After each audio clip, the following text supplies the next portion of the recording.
part of the Press Play Podcast Network. Look up in the sky, it's a bird, it's a plane, This is Jason J. Lewis, the voice of Superman on Justice League Action. This is Mark Wade, writer of Superman Birthright. You're listening to The Krypton Report.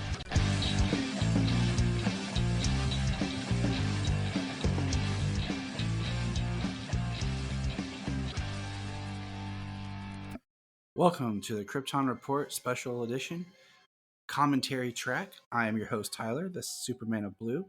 And with me is my co-host, the Superman of Red, Mr. James Flippin' Cole. Welcome, James. Hey. What's going on? You know, it's just a chill day. We decided we were going to do this back in March, but then life happens, and here we are at the start of April. And we will be tackling tonight the final DCEU movie. We have done commentary tracks for just about every DC film by now. There's a few we still haven't done.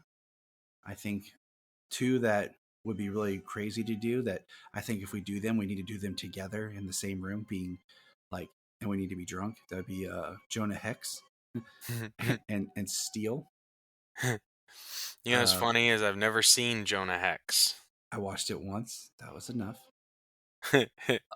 And I watched it when it first came out, and that was too soon if I ever watch it again.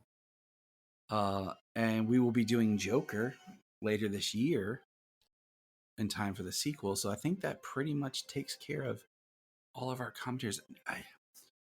I'm trying to... No, we never did... Okay, I take that back. We never did a commentary, for Superman the movie or Superman 2. We did discussions, but we never did commentaries for them. Right. But we will be tackling those next year in the year of Superman. So, but hey, I have another little person here with me.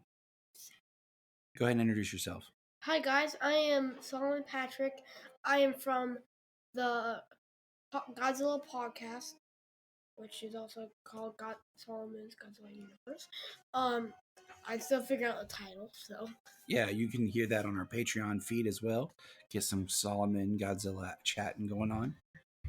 And then in the background, as always, is the ever-present, most amazing movie viewer herself. I'm Sarah Patrick, and I'm just playing by Barbies while they're watching a movie. And if I might want to watch a movie, I can too. If I might want to say something about the movie, I might too. Exactly. I'm just in the background. Sometimes I might do it with them, but now I'm just in the background. Yep. It's the best way to watch a movie. They like the background character in Deadpool 2, I think. I don't know. So what movie are we watching today, kids? We're watching Aquaman 2. The Lost Kingdom. Yep. Well, Aquaman and the Lost Kingdom. If I want to, but you guys... Aquaman. I might play with my Barbies well. So, I have... Okay, so... This is like the only day... James, how many times have you watched this film? I have actually only seen it the one time in theaters. I was actually lucky enough to be gifted a digital code by our good buddy Levi. Yeah, shout out to Levi, the round Superman, our McFarlane Toys hero. I'll let him know that he was mentioned. Because as much as I'd love to buy some of these movies as soon as they come out digitally and get the physical later and do a little double dipping sometimes, it's just not feasible. So I hadn't picked this one up yet, and I got the digital code, and I just kind of held on to it, waiting to watch it again with you. You know what's crazy is I've only watched this movie the one time when we saw it in theaters. We saw it opening night at 4:00. It was like I got right off work and we went straight to the theater. Or it was like 5:00 or something like that. And Brian saw the showing right after us. And I bought it on digital as soon as it came out because I was so pumped. Like, because a lot of podcasts were still like talking about it. And we started it one night. We got like maybe 10 minutes in. And that was it. Like, I just been busy and never went back to it. Not that I have anything against it, but I think just with everything that's going on, I really haven't like, hey, let's watch Aquaman. It's always been like, other things going on, and then I knew we were going to do this recording. Like yesterday was my birthday, and I'm 7 now. Yep. So I look forward to this adventure with you tonight. Yep. Yeah, definitely. I'm looking forward to. I've been wanting to rewatch it again, and like I said, we were gonna do this, so I just held off on it. And one thing that I've done, I'll tell you this, is I've done the buy the digital early, then buy the physical a little bit later. For example, with Shazam: Fury of the Gods, I wanted to get that. I put the 4K in my Amazon cart, and I just kind of had it sitting there. And then I watched how one day the price dropped, and I was like, and I just kind of kept watching it, and the price dropped to $9.99 one weekend, and I bought it then. And so that's kind of what I've been doing with some of these movies is I'll put them in my cart and just let it sit, and I'll just check it every day to see if the price has dropped. And when the price drops low enough, I'll buy. I mean, you know what? These days, you got to be smart with your money. So Yeah, I mean, like the 4K Blue Beetle right now is at $17.99. If it drops a little bit more, I'll buy that because I do want the physical Blue Beetle. yeah. Well, I loved Blue Beetle, so I definitely bought that digital copy. Yes, You know. same here. Like I said, I just never got around to it. But hey, we are going to be watching Aquaman and the Lost Kingdom from our digital copy. James will be watching his. It is available on HBO Max. So that is another plus that we kind of waited for, is so that if anybody actually did want to watch with our discussion, they could. Are you all queued up, James? Yep. I'm at all zeros, a black screen. All right, so let me check this out real quick. It's always a little bit more tricky with the digital copies, making sure that it's all zeros. Well, this sucker starts right away. Yeah, so mine's starting. Okay, so hold on. I'm trying to get it to where. Okay. I'm at all zeros. Are we ready? I'm ready. Are we ready? So we're going to go 1, 2, 3, start. So basically we're starting on 4. So I'll leave the weapon thing. Ready? 1, 2, 3, play. So I'm going to use. Okay. We are at 3, 4, 5 seconds. Warner Brothers Pictures underwater. Warner Brothers Discovery Company. I know, it's weird how it says that at the top. Yeah. Got the Batman, Superman, Wonder Woman, Aquaman, Cyborg. And can we just throw out that the Aquaman doesn't look like Momoa? Not in that close up, but when it kind of pans out with the full thing, the silhouette kind of does. Now this is different. Dominion Entertainment. Like I haven't seen that.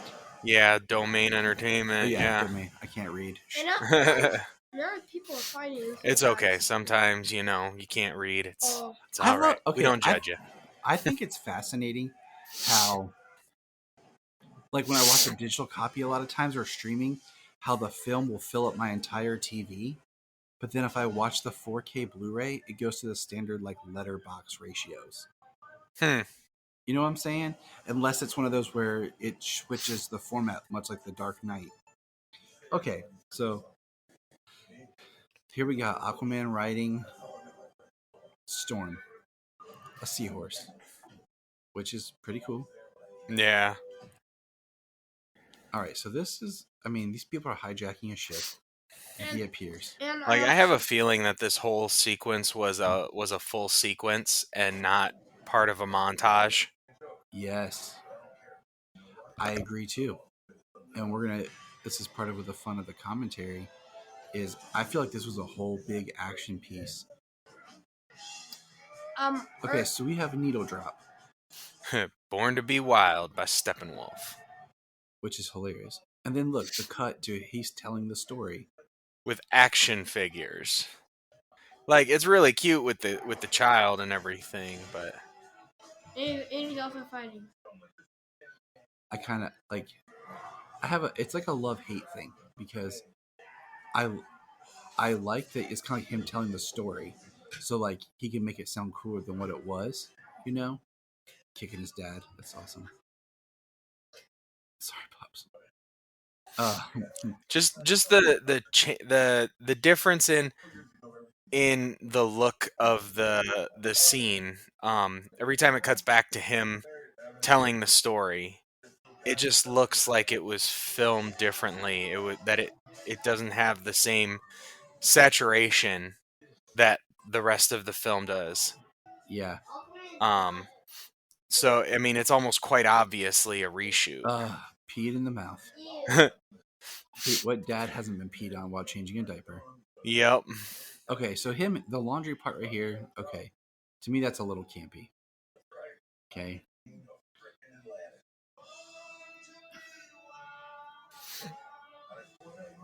Like him sitting on the throne right there looked good.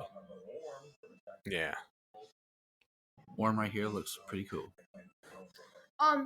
earlier in the fighting You scene, get him on the throne shot there, and we'll look at other throne shots. Yeah, like this one right here where he's watching the Brine King. Yeah.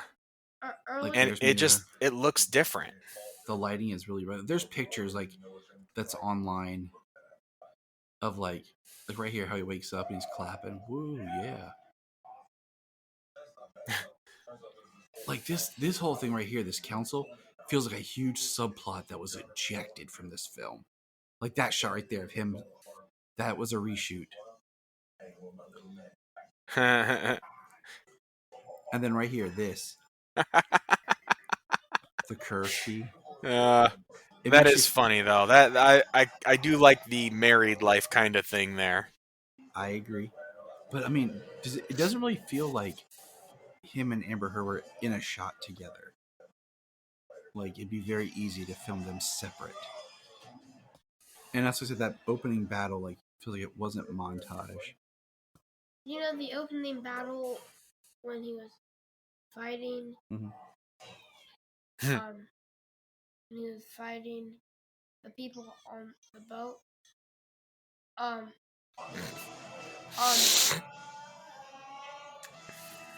I saw someone punch someone in the guts. I mean, yeah. This is, I think, just was Jason just goofing off behind the scenes. They're like, get a camera on this. Yeah. Like he's even looking at the camera in that at the end of that shot. I just feel like I just feel the Guinness with the And then the like, fridge full of Guinness. I mean, I'd love my fridge to look like that. But still. It feels like it's just more Momoa put in, Yeah, than Arthur. yeah. But I mean, like, why? Like, they're in the garage, like compared to being in the house, makes me almost wonder if this was like almost reshoots. Like, it'd be very easy for this Like they whole didn't garage. have the set of the house to shoot in. Yeah, because like they didn't have the set of the house, and they had like a bunch more like Mira and him in the house, and they decided to make this kind of like the man cave hanging Well, out. this is the same place that he was telling the story to the for the fight scene at the very beginning. Exactly, that's what I'm saying. It's all in like like I said, like the man cave. I mean, okay, so I love Tamara Morrison and his speech right here. I think he's a great actor. And then, what was your thought of like the needle drop of Born to Be Wild? Well, I mean, I love the song. It does kind of fit for the characterization. Um, I just don't feel like it was. I just don't feel like it was supposed to be that cut into a montage. Right. Like, I don't know. It felt awkward. Like, you know how I feel about needle drops sometimes, where I feel like it takes me out of the movie. Depending on the film. Mm. Because Growing up in the '90s and everything, like needle drops was like what's on the movie soundtrack. You know what I mean? yeah, but it was always like music of the time that really I felt like really fit the tone of the film. If it had been a cover, maybe it would have been different, a bit more harder edge. Yeah. Well, I mean, Warner Brothers tried to change the tone of every film that came out, so forcing reshoots so that way. And now the ice is the to change the initial tone of the film. Yeah, I mean, this movie was done like, this one? I still think this is and more now you have enjoyable. Aquaman, Velocity. I like the title reveal though, because it's very of the movie, the ice caps melting and falling off into the ocean. Yes. Yeah, that's really cool. Well, like this one got reshoots and was screen tested and like was supposed to come out earlier than what it was. And I love that they carried over and kept the same Black Manta theme. Yeah.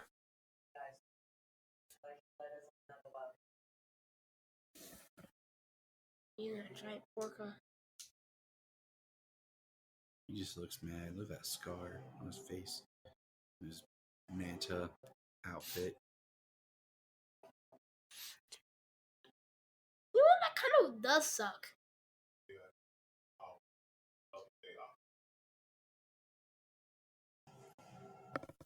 I mean, You know how good he looked in the first one? I was like, man, like the suit's perfect. Like in this one, it's even better. It's like, wow. Yeah. I like Randall Park, so I like that he's in here. I like how like he was never even called David Kane in the first film. Nope.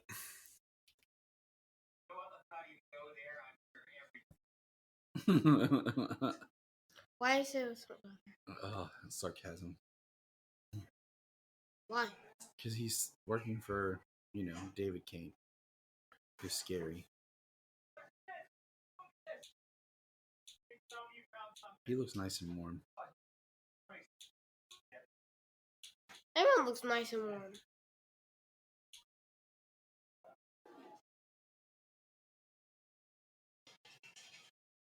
Yeah, you're right, Solomon. Everyone does look nice and warm.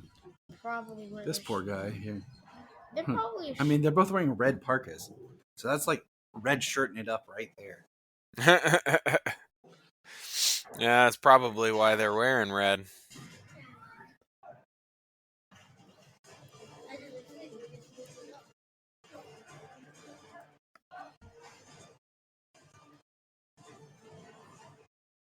You know what? This just sucks. That would suck. Like, next thing you know it, you're just dropping a hole. Ow! You're in a cave.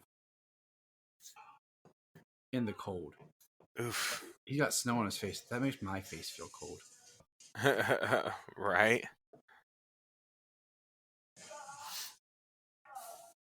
Of course, the other guy's like, I got a broken leg. And that's just, that right there just says, yep, you dead. Yelps in pain.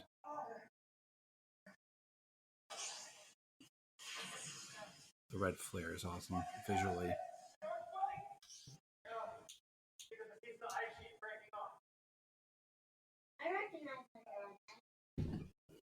Yeah, that's what do you call it?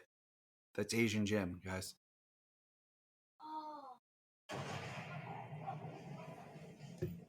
We're big Office fans here, so Asian Jim.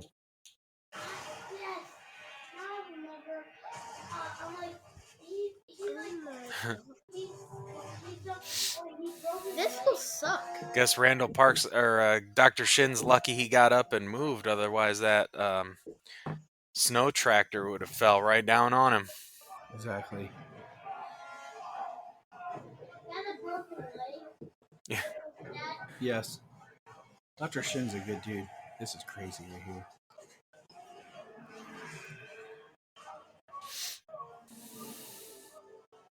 That just looks like an evil snake thing.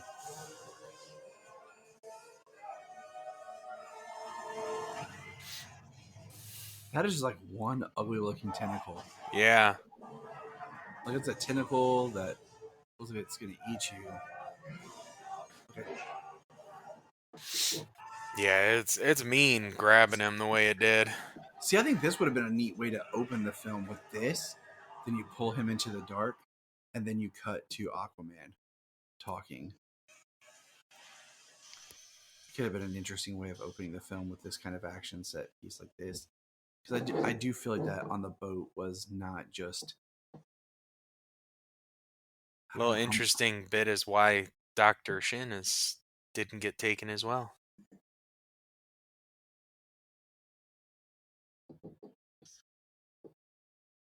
That's a good question. Maybe because it just only had one thing that popped out, and It probably got its meal and moved on. yeah, that's what I'm thinking. That is cool.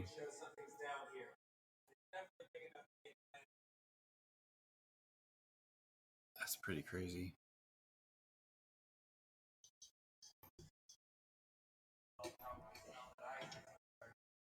Wow. Look at that. The birds. You guys know how much Thank God for global warming. some of you guys. He's definitely the bad guy. Some of you guys who ever watched my YouTube channel, my podcast of Godzilla, you guys know that I have a theory for the next Godzilla movie. Yeah, you do.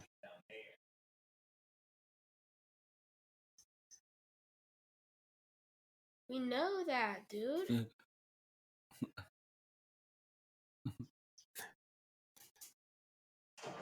Hey, I want I mean, it. could Guess you we're imagine, going down there.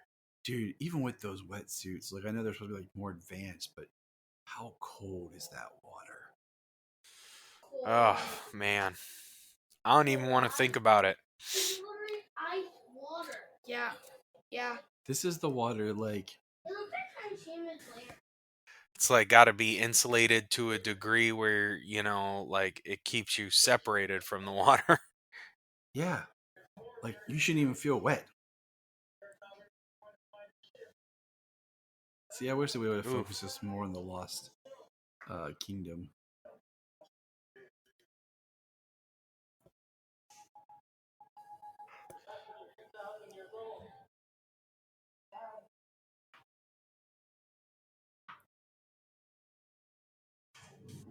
That's cool. Yeah.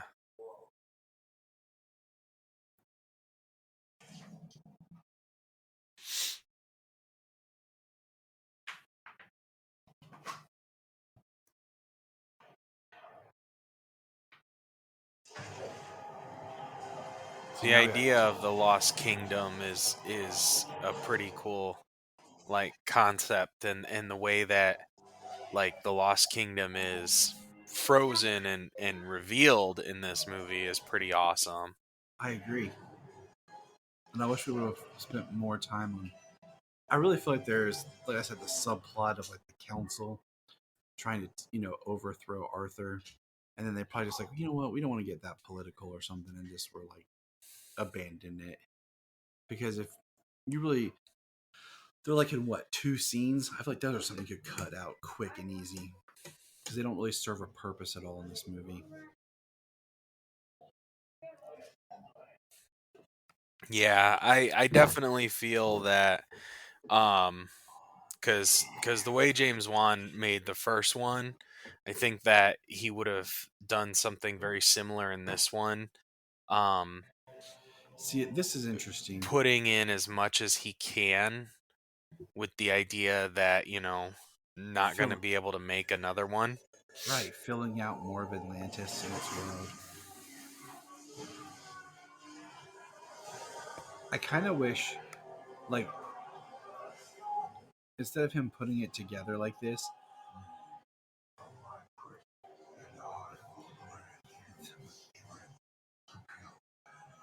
I like how many shots there are of like footage from the first movie in this movie. Like, oh, we need to fill time. Throw in clips from the first movie if they didn't see it. Now, this is cool.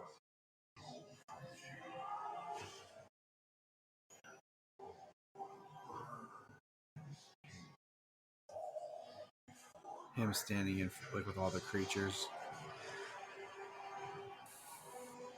burning the lighthouse. Yeah. I didn't peg that for a dream sequence In the trailer, it was done differently. Yeah. Okay, so they're still in. Kind of water. makes me feel it that maybe it was different.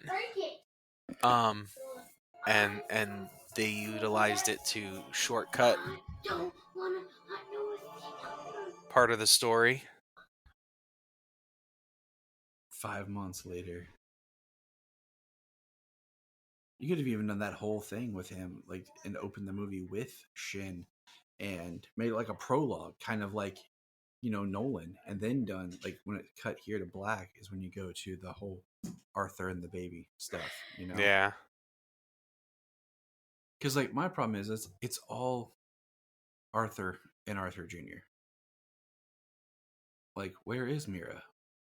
Where's his mom? Like, I really thought his mom. Well, there's Mira. His mom is in Atlantis. But, like, I'm just saying, like, I'm saying, but I figured his mom would assume more of the Volko role since Volko's not there. Yeah, where is Volko? He died off camera, and that's not even a subplot that gets addressed more. We don't even see the Atlanteans suffering because. And what the heck are these people?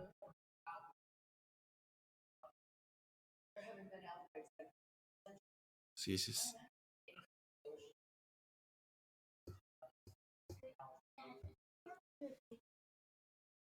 What, baby? I can't hear you say that. See, that looks like a reshoot. Is this the part when the baby gets? No.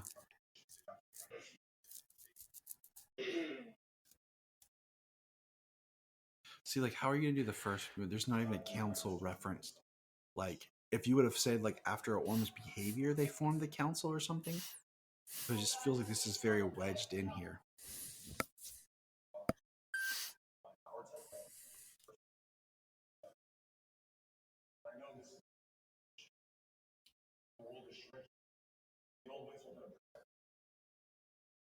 It just looks so much brighter right here.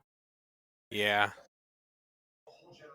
It's some of this movie can be jarring, you know.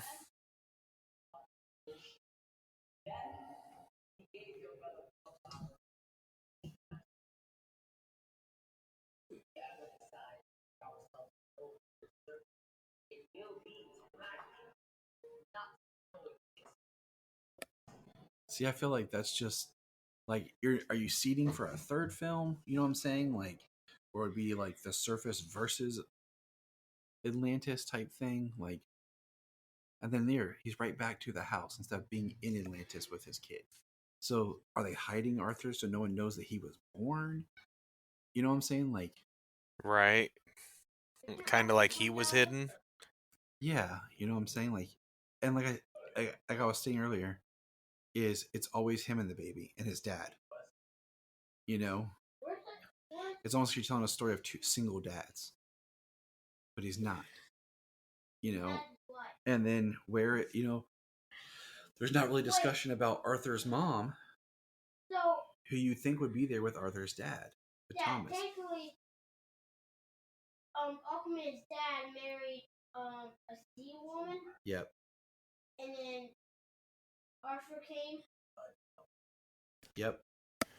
Aquaman's real nice, right? Yep. You all know that. Easy, son.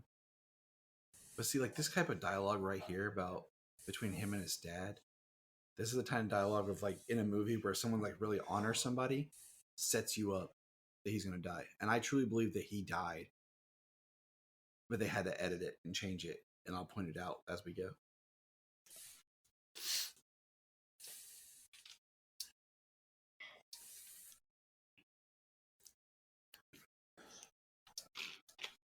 I mean, just Tamar Morrison looks different in these shots in the house of them talking than in the shots in the garage. Yeah. Like in Blue Beetle when Marias' dad died. Yeah. Maybe they're just like, we can't have two movies back to back with dads dying. We're DC, where parents are not safe. especially when Jeff Johnson's around. Right. He's a writer, baby. He's a Yeah. good writer, but he just liked killing off parents somewhere in the Atlantic. What, the North Sea? Got an ancient submarine. That still works better than stuff that we have now. They don't build things like they used to. And then look, like he already like repaired his mask. Yep, he's got a new helmet, new suit. And I think he should have found the trident together and kind of mirrored how Aquaman got his trident in the first film. You know what I'm saying?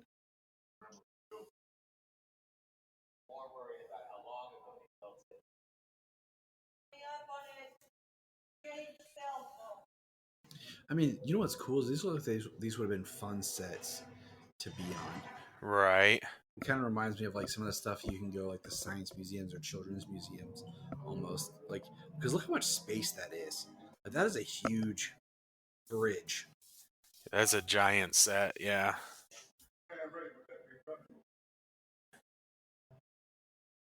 I wish there was a Black Manta costume or something. Yeah, that's a sweet Black Manta costume. Like if they made one. Surprised they didn't make like a kid's helmet. Means he's been with Black Manta for over 2.5 or over a year and a half, close to 2 years.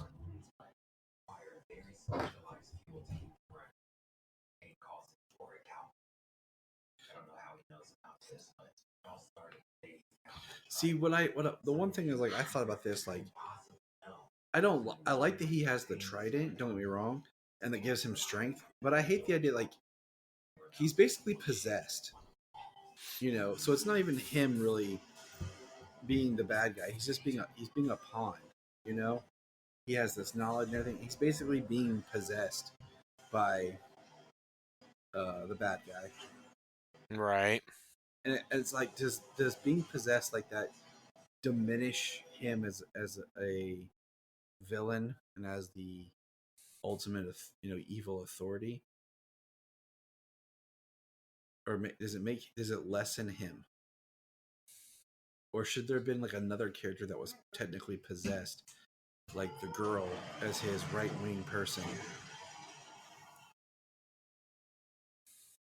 and he was using her and her knowledge or something, and we saw like how it was killing her but he kept pushing it or something, just to make it a little bit more like seeing his behavior and his obsession. Right. Oh, this is cool. How the way these things work, it's pretty cool. Yeah, I forgot what my initial thoughts were on it when we talked on our review. I do.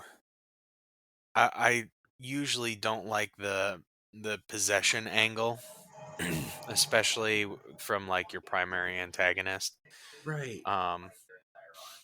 You know, like one way that it worked really well was when Hawkeye was possessed. You know what I mean? Yeah. Like he was possessed, but he wasn't your primary antagonist. He just became a very dangerous foe. Yeah, and he was technically a good guy. You know what I'm saying? That then, at the end has his turn to go fight. This is cool. There's Topo.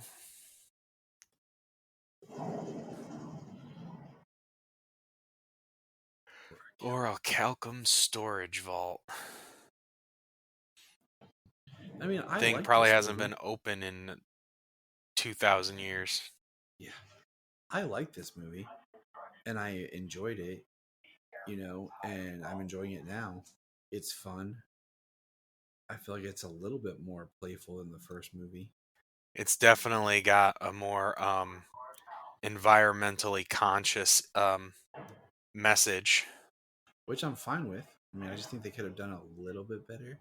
Like, kind of, if I was doing the environmental and conscious, like, I would have focused more on seeing Atlanteans dying. and having that, like what killed Volko. You know what I'm saying? Something like that.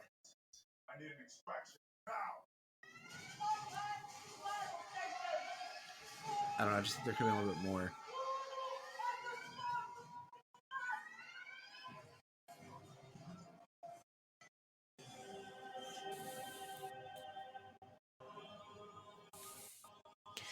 One thing I like you don't get to see all that often anymore is like your henchmen in matching uniforms. I know. This is cool. Going to the kingdom of Atlantis, like we saw in the first movie, but how much more guarded did you feel it was in the first movie than it is here? Oh, absolutely. Like in this one they take out like one gun and like that's it. Like there's it's like their wall defenses are obliterated when they take out one gun. And in the last one there was like the wall had multiple guns covering it. That's the only gun you see. Yeah. See, like, look, it's not a no, Sayla. No. Oh, there's a second one. Saw a I would have second liked gun back I there. would have liked it better if like just the tech was almost unseen because it was older tech. Kind of like the idea of analog versus digital. Those poor people that were just waiting to go to Atlantis that are now burning.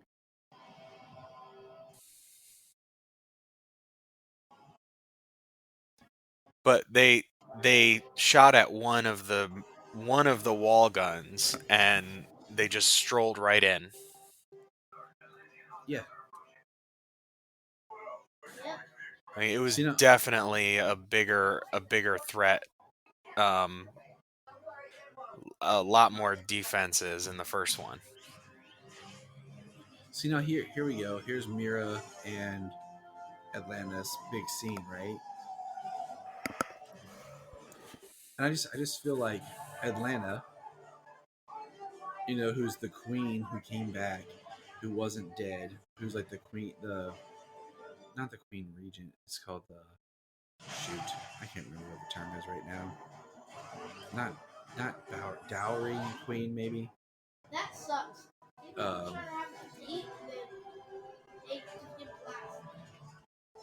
and I just feel like she should be like I said, Volko's role, but I'm like, she should have a bigger role in this movie, and it just makes me feel like maybe some of her stuff was cut because of when her scenes took place.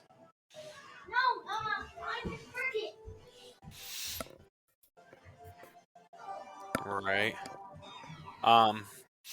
I mean, yeah, you know my thoughts on it. Like, I'm not one of those people who says if a movie's 90 minutes, it's all the better for it. You know. Um, Right. I I I love world building. I love The quiet uh character moments. yeah, I like the quiet character moments. I like that stuff. So if a movie is 2.5 hours and you give me things like that, I'm usually pretty interested. Um, and I enjoy it more for that because it's more of the world that I'm trying to immerse myself in. Um, so when a movie feels like there should have been more or there was more and they cut it down because they said it has to be 2 hours and they shortcut things and all that type of stuff.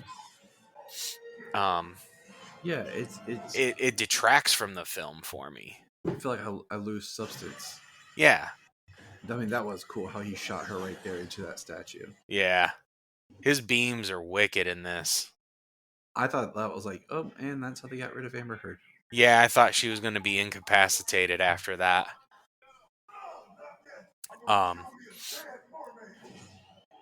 Kill me a dead. See, I think it's interesting. Why does he take it apart? You know,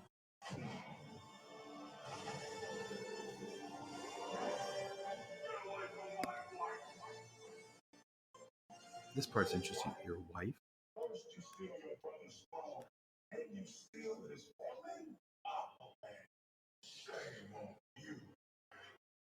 It's kind of funny, but at the same time, I don't know how I feel about it. But whatever, I just roll with it.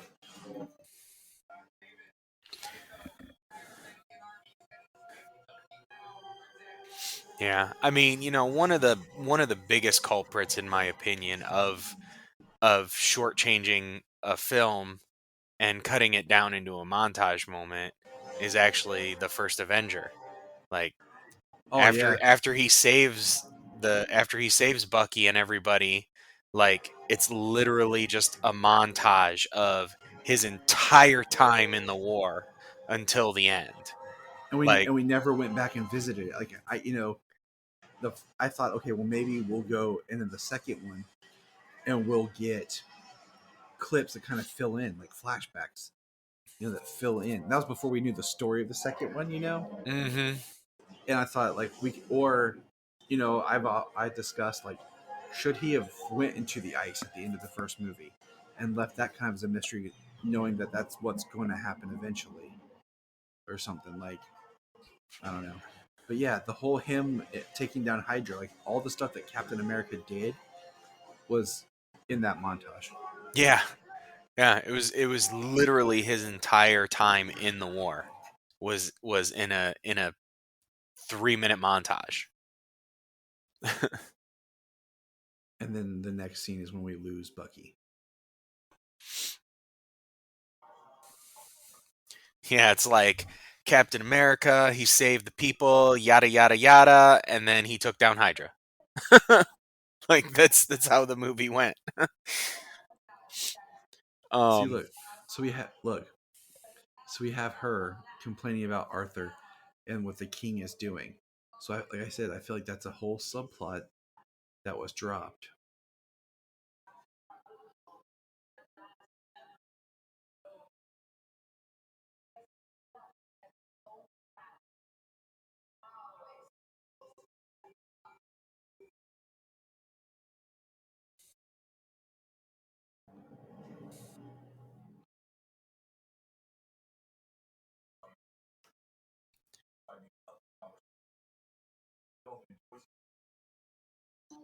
Nicole Kidman looks rough in this.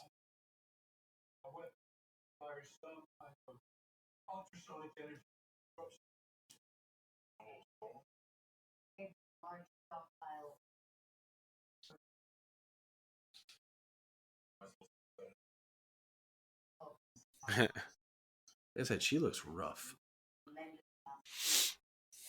It's all that time she spent at AMC. I mean, she's getting older, Yeah, but you can It get older. eventually catches up with everybody, Except Tom Cruise. I Nah, it's getting him too. was to say it's getting him too. Uh, it eventually hit Paul Rudd. It hit Keanu Reeves. It hit Nicole Kidman, and it hit Tom Cruise. All four of them look like they've never aged, and then all of a sudden, boom. Dude, 2020 like aged all of us 5 years in 1 year. Right. Sometimes I feel like at least 7. Yeah. Like I feel like I'm 45 now.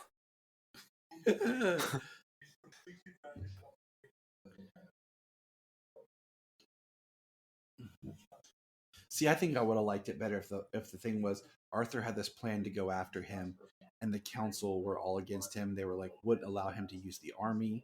They were trying to overthrow him as king.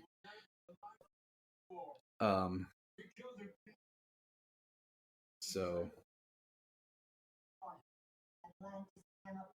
you know what I'm saying? So like he had to do this because the only person he could get on his side was Orm. Because he needed to, you know what I'm saying?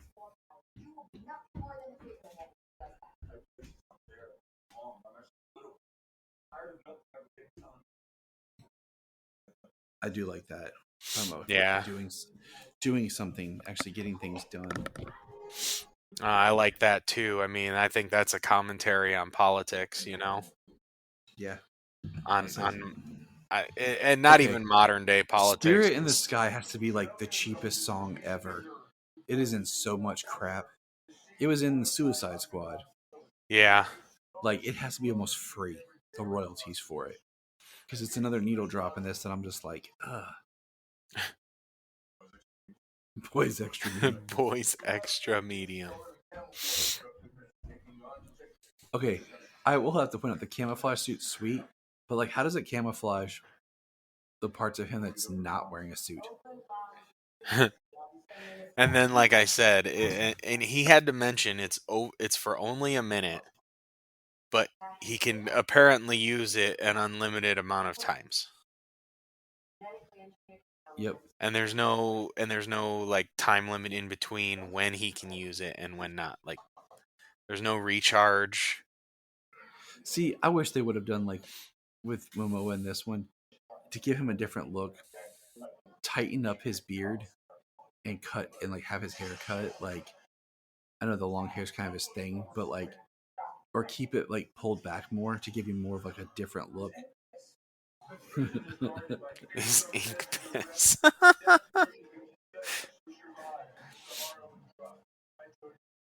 These are some crazy, creepy, like, they remind me of like Peter Jackson creations. The same thing with like the green people. Like,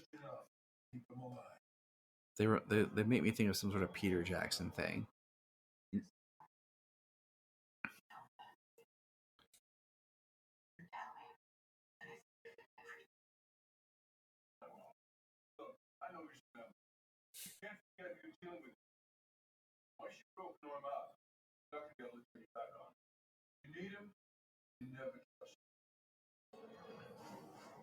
He looks great. The emaciated one. Yeah. The long hair helps. They did a really good job with the emaciated look on him. What do you think, Solomon? He looks looks good being small. Got your headphones, buddy?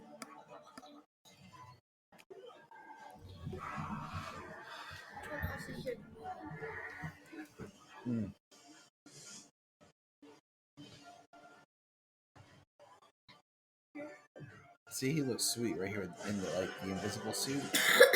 I almost want to like pull out a stopwatch.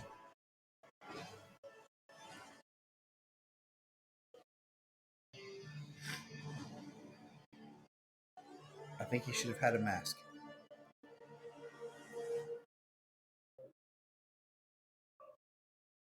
What the hell are you doing?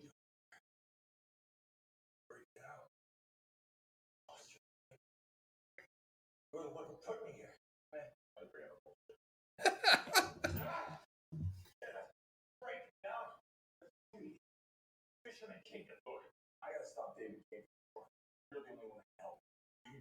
See, I like that. Like, Orm's an honorable person, and that was like important was to set him up.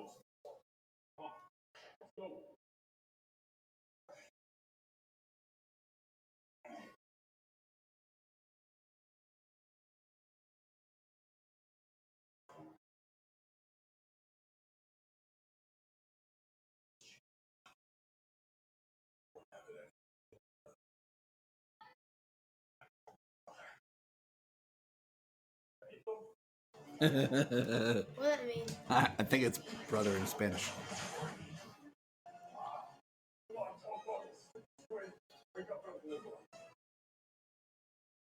Topo.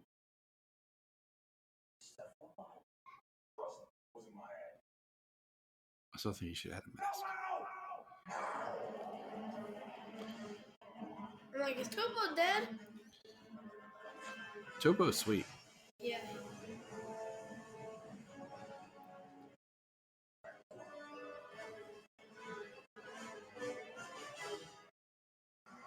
This would have been a sweet set to be on too.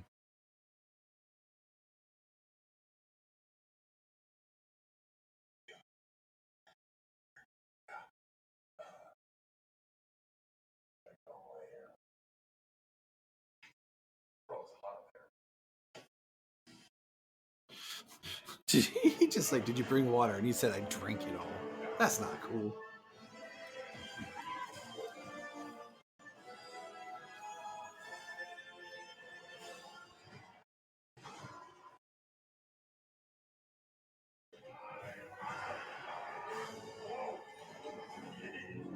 Poor Orm looks so rough. It's kind of the way the monster-looking things from Doom. You think so? All right. Sorry. No, you're good. Allura's first night away from me, and she's having a hard time. I understand that. This reminds me of like a Star Wars scene. They're very much like the lizard that Obi Kenobi rides Yes. on what's that planet with when he goes after General Grievous. Yeah. It almost sounds like it too. It's on Geonosis or Geonosis. And then it digs. That's pretty sweet. And then it turns into a graboid from Tremors. Yeah. And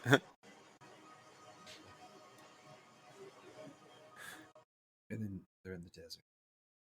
It wasn't like Papa, Dune Earthworm. Now we're on Arrakis. Good job, Simon. See how that's a cool shot just because you're in the desert right there, but it's set up that water's just over the ridge. I'm gonna go on the Orm diet. Let's go, skinny jeans.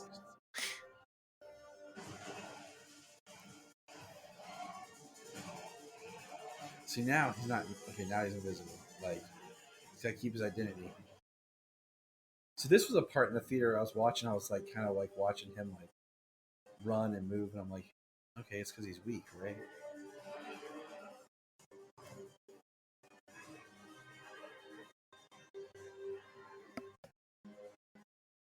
I like how he fell. And he's like, okay, we're gonna make this extra traumatic.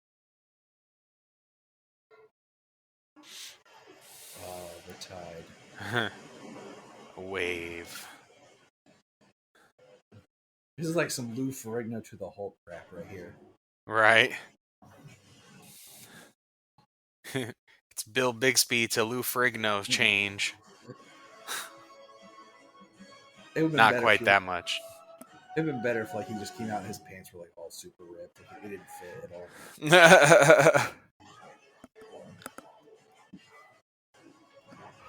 I like Patrick Wilson, so we'll get him on. Me too. I need to watch Insidious: The Red Door. He directed that. Yeah, that was one of the biggest reasons I went to see it, honestly. I just needed to get out of the house, and I wanted to see what he... It's more of a drama with a horror element than it is a horror movie. But I think he did pretty well. And it's pretty cool that was like his directorial debut. Right. So, what do you think about the stealth suit? What do you think? I mean, him and James Wan are good friends. I like it. I like the...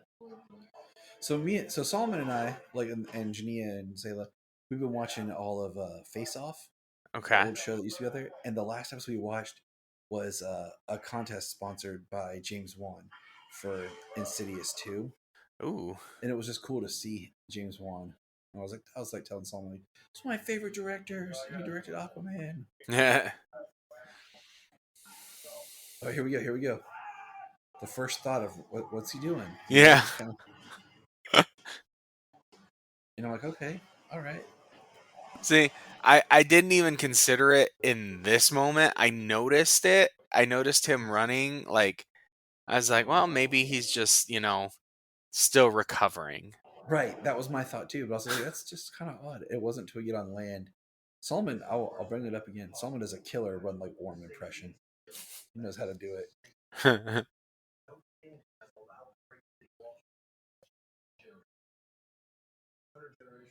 Really? A million years.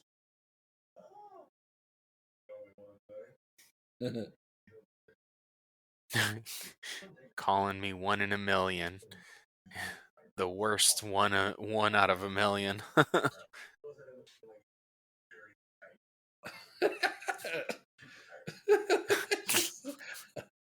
I'll allow this. It feels right. What?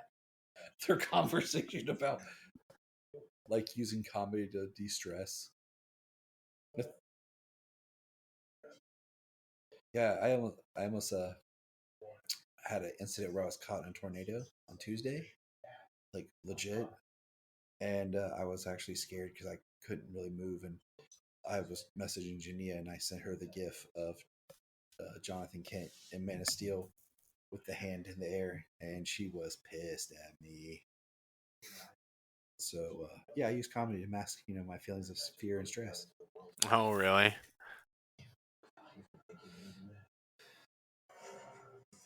Yep. Yeah, I'm sure your wife didn't appreciate you talking about dying in a tornado. No, she did not. Not one bit.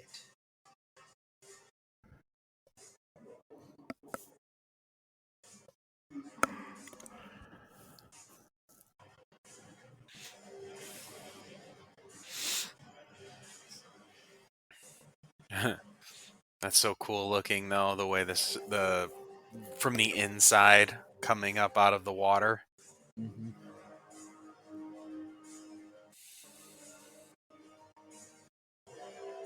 Ancient or Calcum refinery.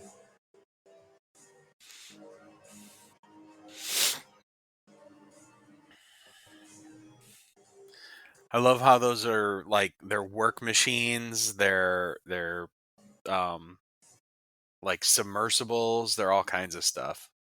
I like the hips that things give you with those pads and wetsuits.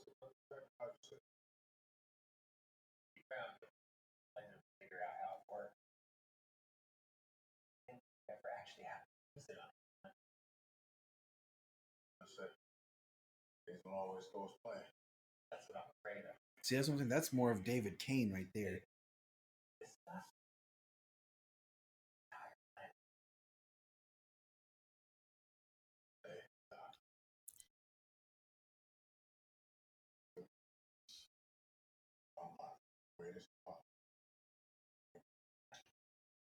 See, I think David Kane's evil enough as himself. I don't need the possession angle. Like, just let him be him. It would suck more if it was possessing Dr. Shin, because we see he's a genuinely good person who just wants to learn about Atlantis.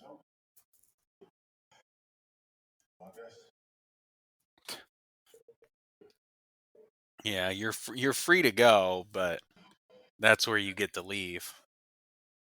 I mean, that's not much of a choice.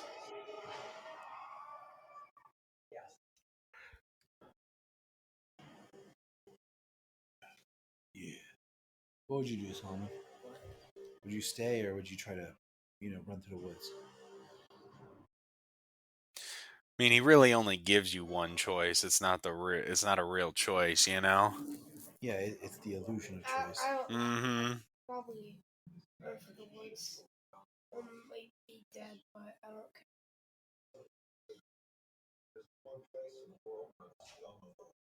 That's cool.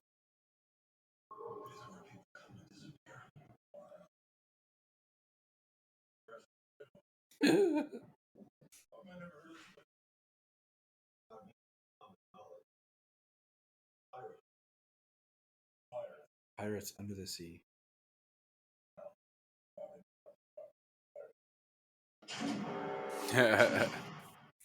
No.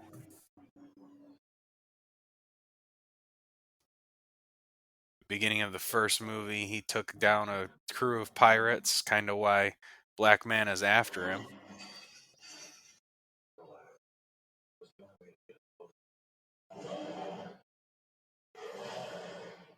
Hammerhead sharks. I like that. Put a hook in there. It's like his slang. So I put a fork in it, put a hook in it. Yeah. I always think it's weird in movies when they try to do stuff like this. Like it works in Star Wars, but like I feel like sometimes when you try to do too much of like, oh, this is their cantina or their bar, their band. Like it's like it can go too far to where it's not fun and serious anymore. Like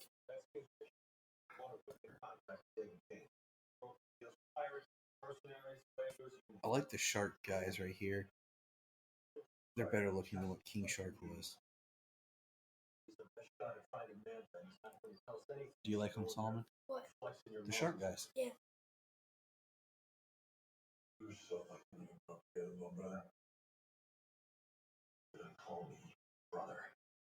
I've never looked up who's older, Momoa or Wilson. Yeah, for the actors, I don't know. All right, I'm gonna pull. I'm gonna go look. I want to say Patrick Wilson is.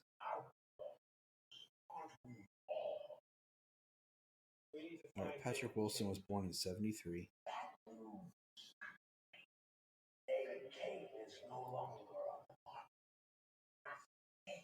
Momoa was born in '79. So yeah, Patrick Wilson's older. Yeah.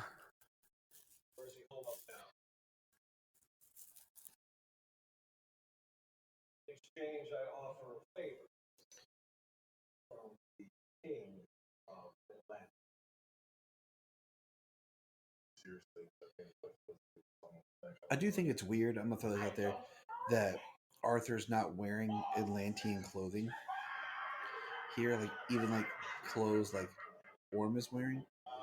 He's wearing just regular surface clothes. Because I mean, I know he's Aquaman, but surface clothes does not do well in water. You ever jump in the pool or fall in the water wearing jeans? Like I know he did it in the first movie. Don't get me wrong, but Yeah, the pressure would just be matted down onto his body. I feel like yeah, that's another thing. I feel like Wouldn't be baggy and flowy. I feel like the clothes that Orm wears is built for being in water. Fine, And flex your muscles. you know, it would be made to withstand the pressure and everything of being underwater. Why just some cotton pants would shred and tear up.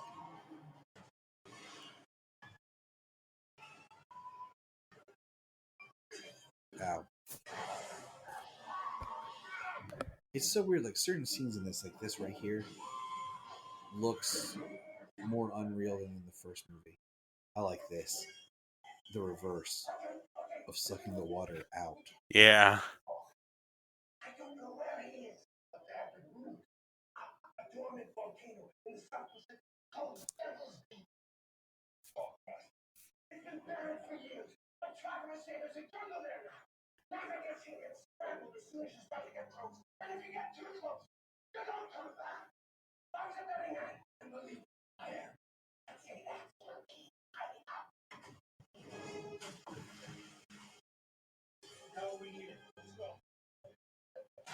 That's one way to do it.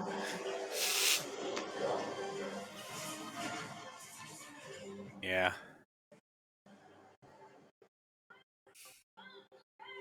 Wonder if they got that idea from SpongeBob. SpongeBob and Patrick go into Sandy's place with a fish bowl of, with a bowl of water on their heads.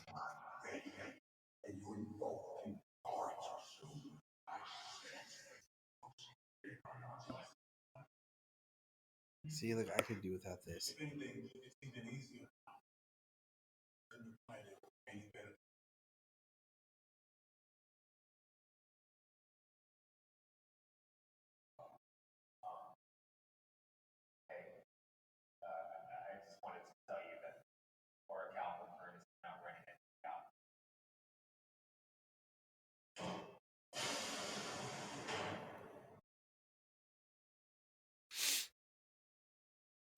Yeah, that's not scary at all.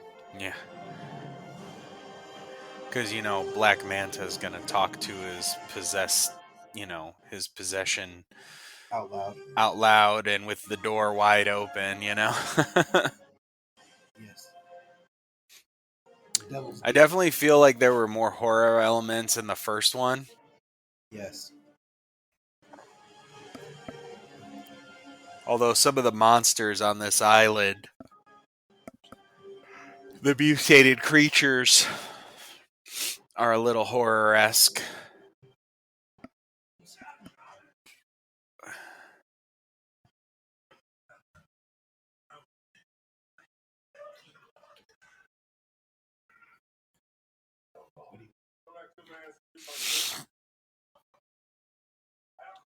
Oh, wait, hold on just a minute. Go, Topo, go. Back to the water, buddy. I feel like- Yes, back to the water. right here, the cheeseburger, the Guinness.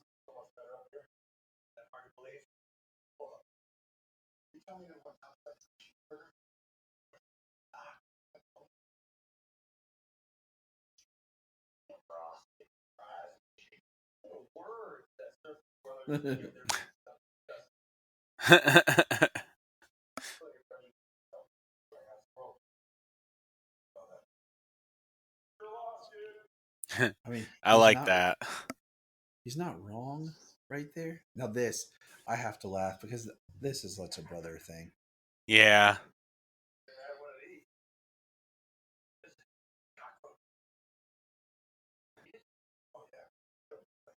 Kind of is. in a I sense, mean, but basically it is. shrimp is delicious. Yeah. I've never had a cockroach. Yeah, I haven't either. I don't plan on it. No. That's actually a large cockroach.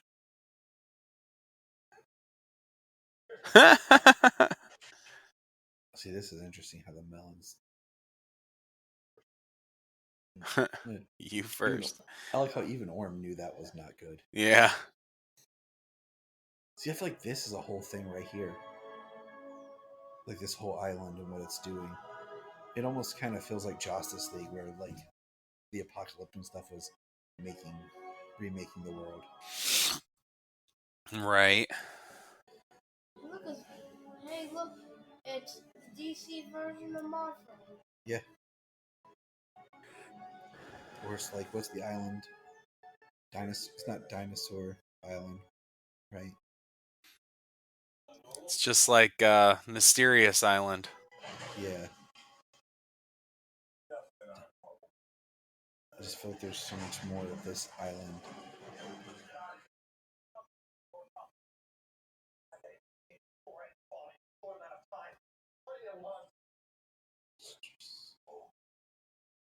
Whoa. Giant. See, I feel like the whole thing with like the orichalcum changing everything like this is a whole different subplot.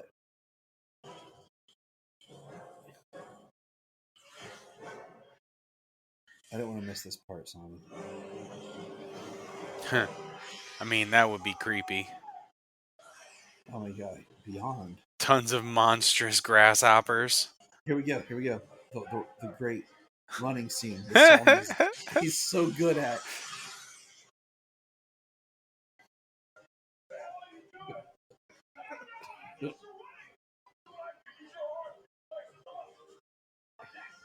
Like this. He was not expecting him to be able to run. Run like that. Run like Orm. Yeah, right.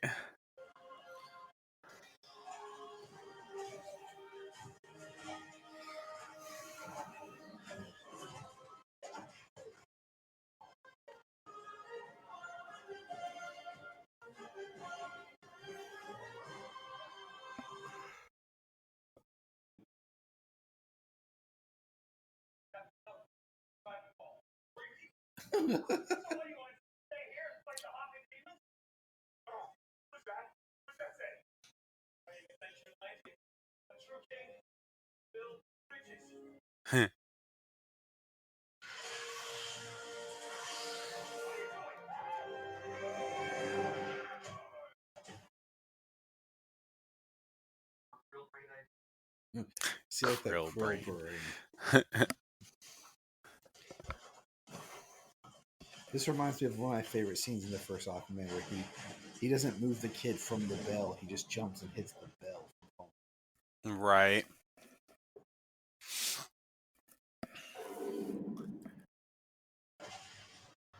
Well, I think in all honesty, it's probably the safer bet.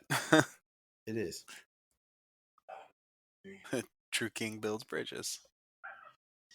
See, I don't believe that Arthur's clothes would be Arthur's clothes would be that dry, that fast. Mary's like, just tired of waiting for the label.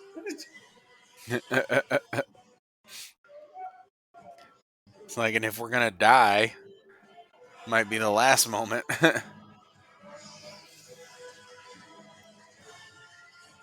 Quick, someone take over while I grab you something. Keep talking. You have headphones. And so long, sucker. Just one punch. Send that one grasshopper down. Wow. I don't know if they'd survive that fall. Yeah. And now he just saved his beak.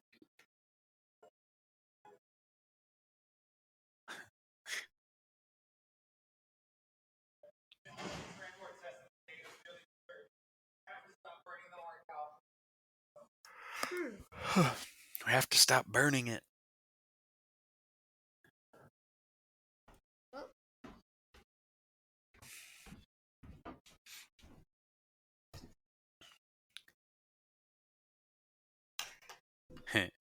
All the different helmets that he made. Yep. It would have been cool if they each had a little different design to them. Yeah. Multiple helmets. Ready? Time to crack a cold one. Not Guinness. Coke Zero Sugar.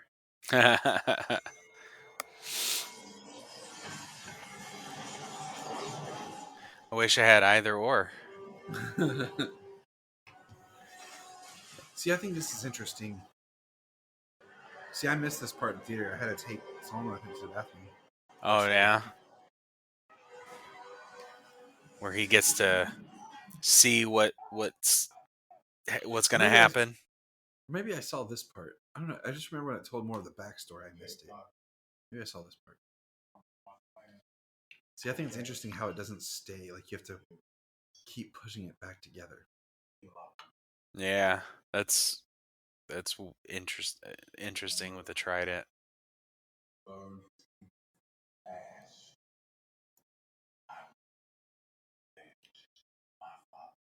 See, I like the idea in this film.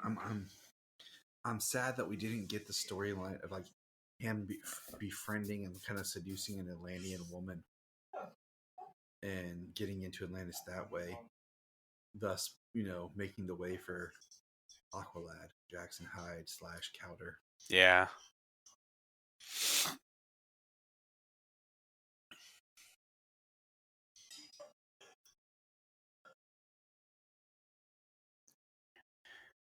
Yeah, I definitely think that would have been the better. Because right there with him with the green eyes, like he's not even holding the trident. Like, I just don't like the possession angle.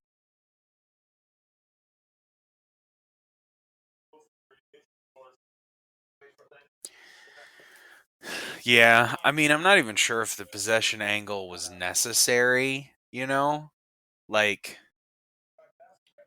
him just getting the trident and having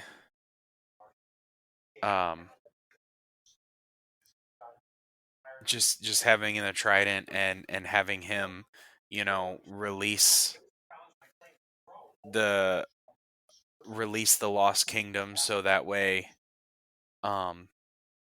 he has an army to rival Atlantis. Yeah. I love this dialogue between them, other than him calling him Loki. Like the whole.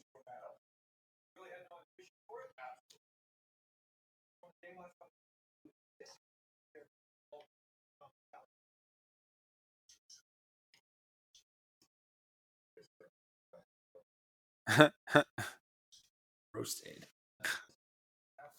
See, I love it because you're actually getting to see Orm more for him. You're getting to see how they were both. Because when we talked about how much, Xerxes, or not Xerxes, Orvax was so much of the villain in the first film, and he's not even in the movie. And you're seeing how much that affected Orm. That I mean, the best part of this movie is the brother angle yes, of the film, working together contentiously, and then getting to a point here where like everything Orm was raised to believe is not true. You know, exactly. that Arthur would come to take the throne from him, that Arthur would want to be king, that, they were mortal enemies. Everything he was brought up to believe is not remotely the case. Their thighs look like Oompa Loompas. Their thigh hips on those pants. Yeah, they're absolutely ridiculous. I mean, other than that, the costumes look pretty cool though.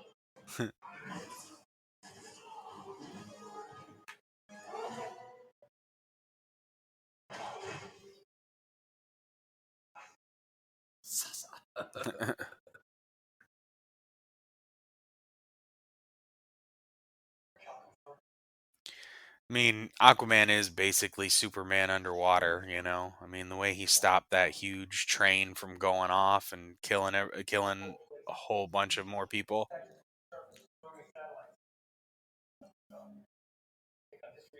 To a point, I love this scene. I love this. Yeah.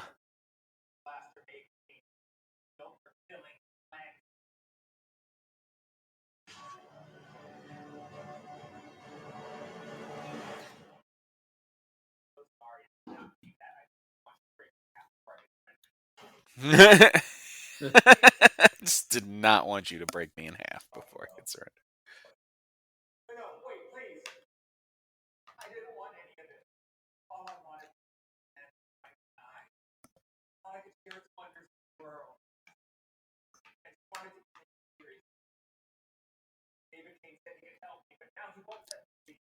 I like Dr. Shin's characterization in the movies here, Yes.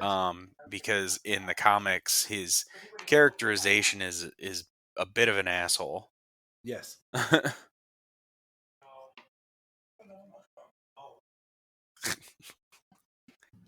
No.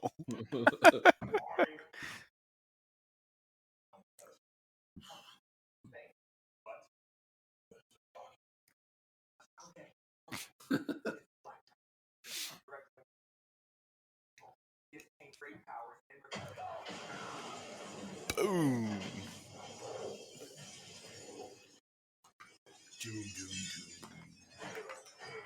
Ow. Oh.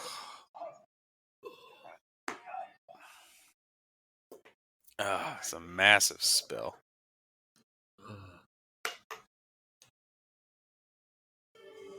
I never felt heat like that. She's been. I mean, her Stingray. Is she in the comics? I feel like she I'm should pretty be. sure she is. I mean, that's something I need to look up because I mean, she reminds me of like a Mercy Graves type character. I'm pretty sure that she is at some point, not like a regular, but somebody who has worked for Manta before. That was cool. Bounced off the floor.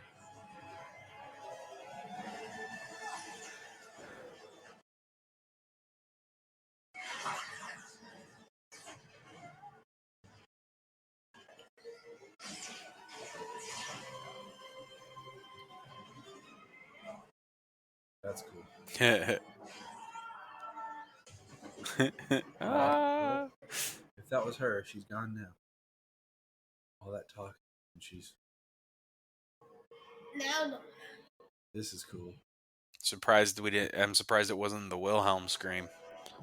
For real. I was watching the movie the other day, and the Wilhelm scream came out, and Janine was like, "I heard it." Yeah. I was watching Hacksaw Ridge. Kids love it. They love it. They love looking for the Wilhelm scream in movies. Oh Well, yeah, it it's is. it's everywhere. I think it's a necessity. In any type of big action movie like this, it doesn't need to be in a serious movie, but like something like this, yes.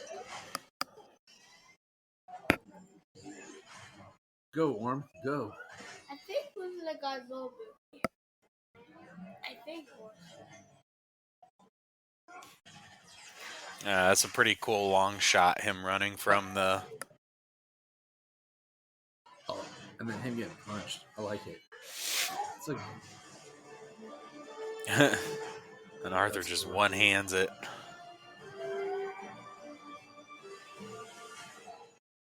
dang third arm. Oh, Got the triumphant music that's cut off with the quickness.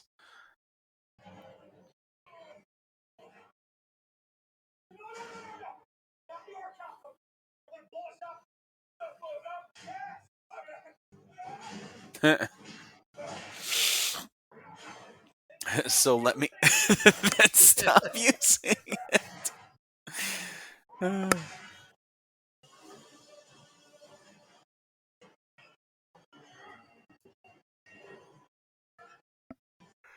This is sweet. I'm gonna lie. Yeah, The anchor. I like that he gets to, because Ocean Master Orm's a pretty awesome character. He is. And he's pretty comparable to Aquaman in a lot of ways. So to get him to get to see him do some of the big strong stuff too is pretty awesome. He ain't no chump, that's for sure. Yep.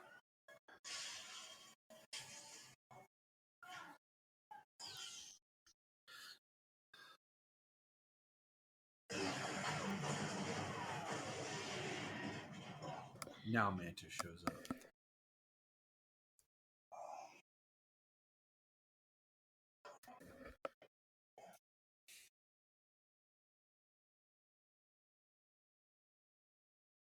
This is cool. The red eyes. Yeah.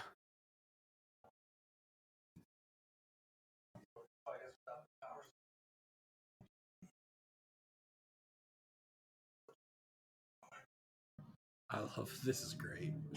This is great physical comedy. See, look, he's always carrying it in two pieces. So, like,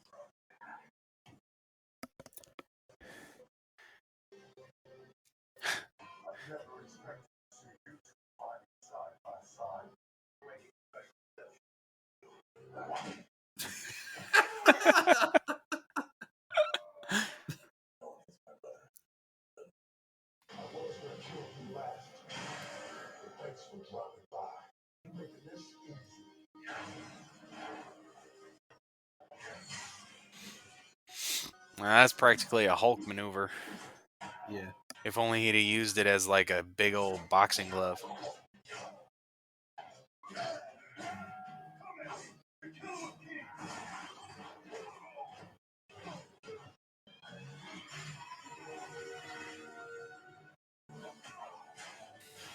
I still think Aquaman should have lost his hand in this movie. I know everybody expected it to happen, but it should have happened. Oof.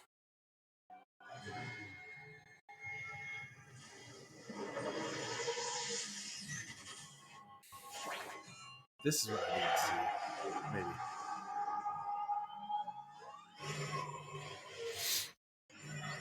I think we get to see it when he gets to explaining the whole thing. That's what I think that's what I missed.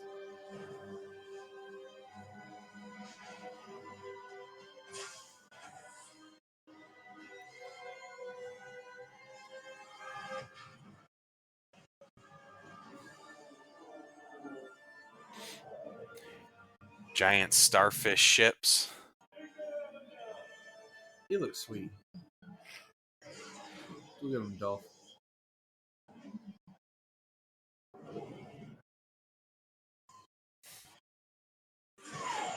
That's a cool shot with the half above, half below.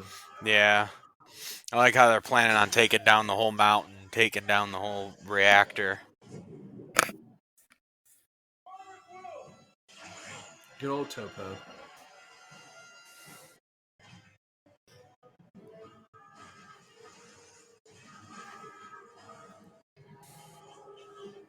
This is like some blowing up the Death Star stuff right here. I like how they were on the sub. I didn't even realize they were on the sub. Just because it's that big. Well, I definitely think they made their way to the sub because they weren't on the sub initially, like when they were where Dr. Shin was. Yeah.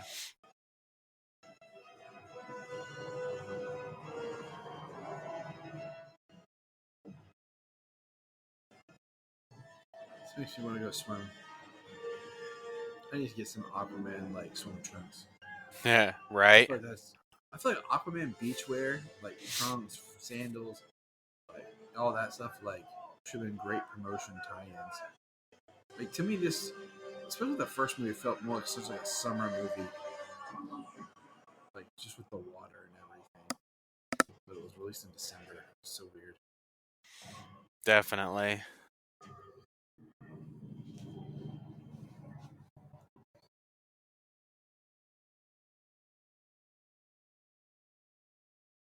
Solomon's like Aquaman in the water. Super powerful. Quick.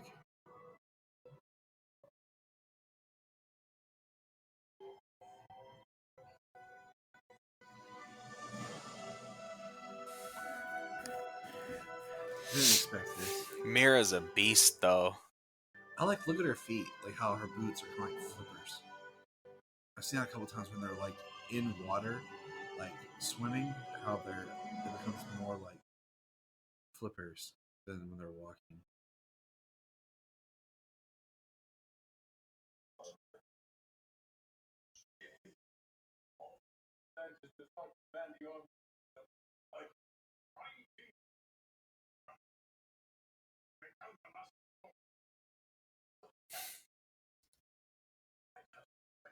I love John Rhys Meyers.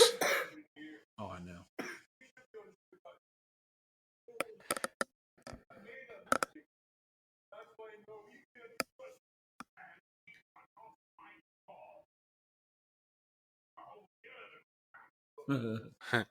See, I think Momoa looks better like that, like with his beard more at the point, with his hair slicked back. A Yeah. little bit more like the comic.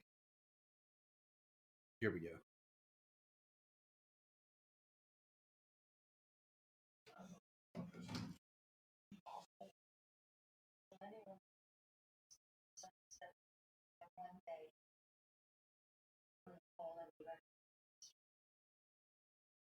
How do you know what you saw was the lost kid?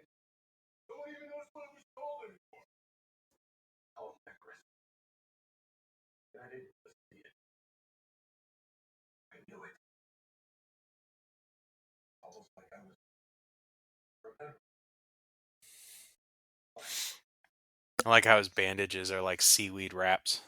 Looking up in time, there were 7 United Kingdoms of the land. Black curse on them all. All right, this is what I missed. It's just so. I love backstory like this, but that is such a Mordorian look. Yeah.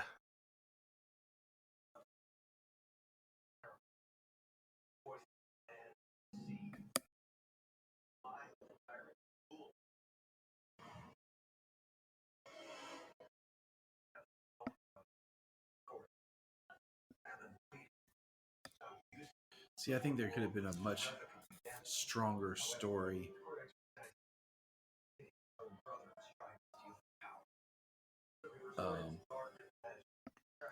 Of brother versus brother here. Yeah. Makes me wonder if this was meant to be a montage as well. Or like this could have been an opening. Dude, I would have took this kind of like, Hellboy 2, where he's telling the story of the Golden Army. Right. It was like an opening prologue. Could have opened with like the fall of Necros right here. Just kind of this big opening. Big old war scene. Yeah. And that's not even where the trident was chopped in half.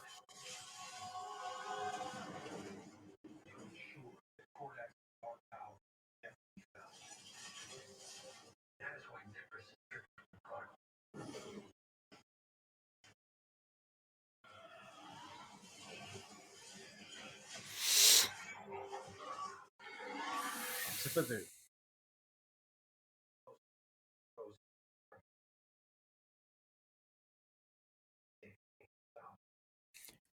And he's warming the planet.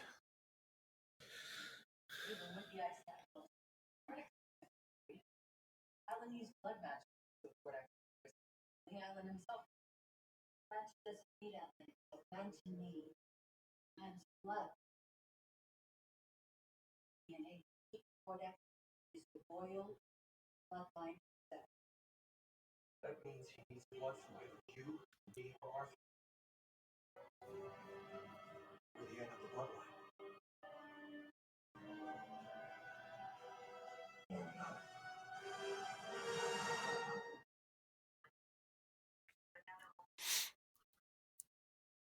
Some of the movie is just so jarring to watch. Like not anything there or the scene before. Just the change in the coloring, the saturation, the brightness, yeah, you know? yes, Like this is a great and scene. that's something that Warner Brothers they just couldn't stop, you know? They couldn't stop themselves from reshooting and reshooting and reshooting until things were just they didn't even look the same in one movie. Okay, so let's look at this.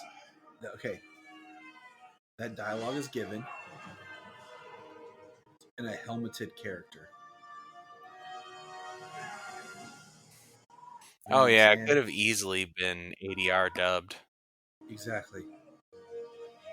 That's what I'm saying. They just went back and like changed it. You know what I'm saying? Afterwards, they could have.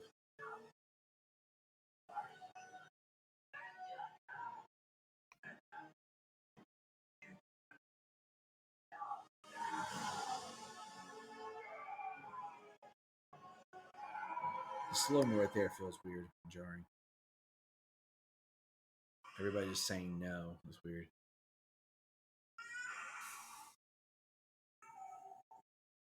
She's bringing diapers, man. Some baby food. Come on. I guess when your plan's to kill an infant, I don't care about food or diapers, huh? This is where Steven Shen knows that this has gone too far.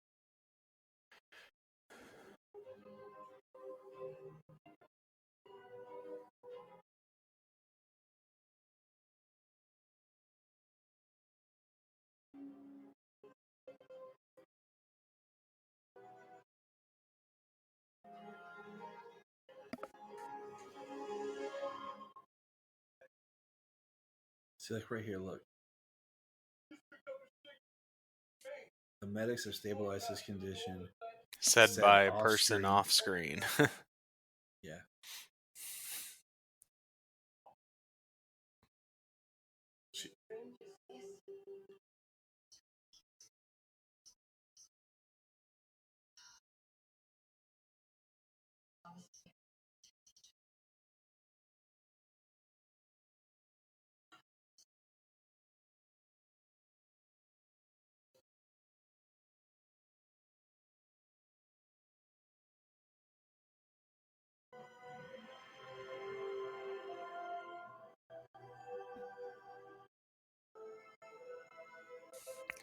Still awesome how they made the green and orange work though. Yes. as a super suit. See, like all that stuff that's on him is all CG. Yeah, that box sitting next to him is probably not even real. Yeah, I don't think it is. So I really believe that he died, and they just tweaked the footage because it probably tested too bad. What are you going to do when he turns on that funny cat? Our only chance is to hit him with total overwhelming force from every direction. How will he process? Get no defense against that cat. This cat sends out sound waves that nervous, right? Right? We'll just find that. Or if you destroy those echoes, another sound wave, same frequency, much louder. That's gonna be hard. That's gonna be the easy part. See, look how they all have like flippers.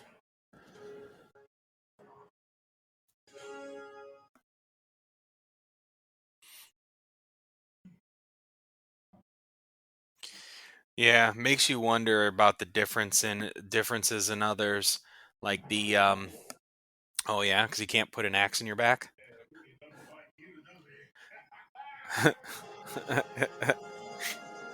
It's got to be a lot closer. It makes me wonder if like they're flippers, but like when they go on dry land, like it folds down into more of a boot. Mm, But when they're in water, like it expands up. right. Yeah, that's interesting. Well, because like in the first one, they talk about how the royals are the only ones who can breathe air. Yeah. How everybody else still needs to breathe water, and that's how the soldiers, why they're in their uniforms with water inside of them and everything. Um, and you got Orm and Aquaman swimming around and shooting through the water the way they do. But then so many others are riding on things and driving things, and then they've got the flippers and stuff.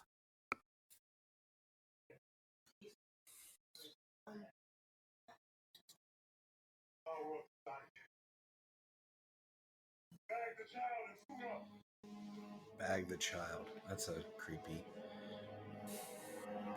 You know when I hear about a funny thing in language, when you have a baby, like James, you have a baby. Yeah.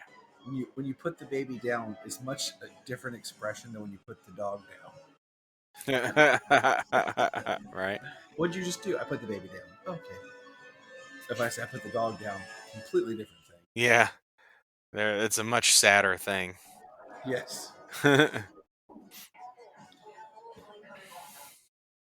Every time Jamie says she's going to put the baby down, I say, "You're short, your belly button sticks out too far, and you're a terrible burden on your poor mother."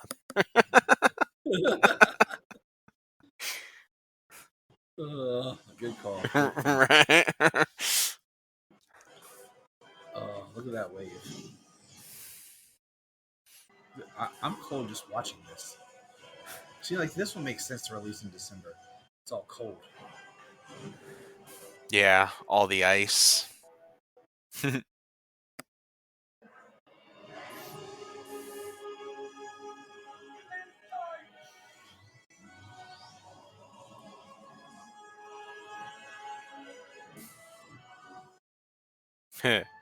This is really cool. Williams.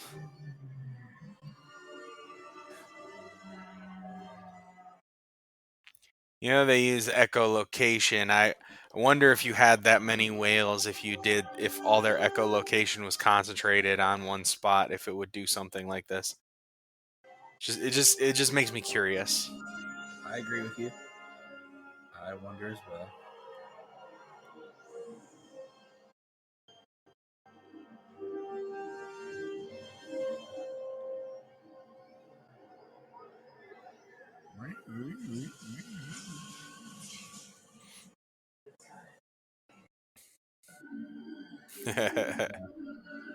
The whales say, "Suck it." Yeah, they do. That's what they're saying right now. Suck it. Just in a very sing-song type way. Yeah. Solomon's even saying it too. He's using his whale powers. He's like, ooh, ooh. Give him some whale powers. And that whole group of people, everybody's dead. That's the sad part. Like, Exploded the whole bridge and sunk a submarine.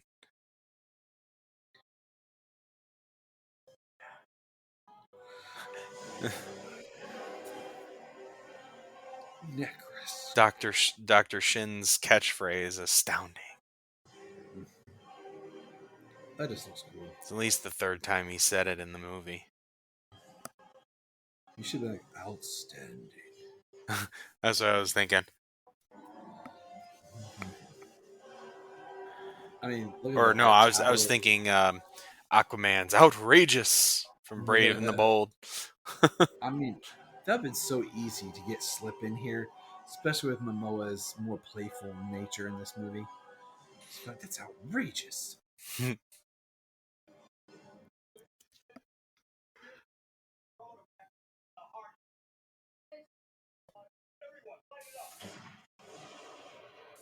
It's like going to the underwater Mordor.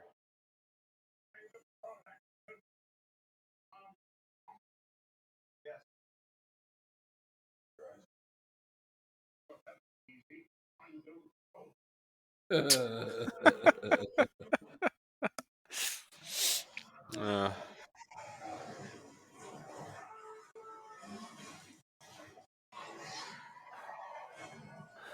I mean, the necklace stuff is sweet. Like, it is very much. Like I said, it just reminds me of very Peter Jackson.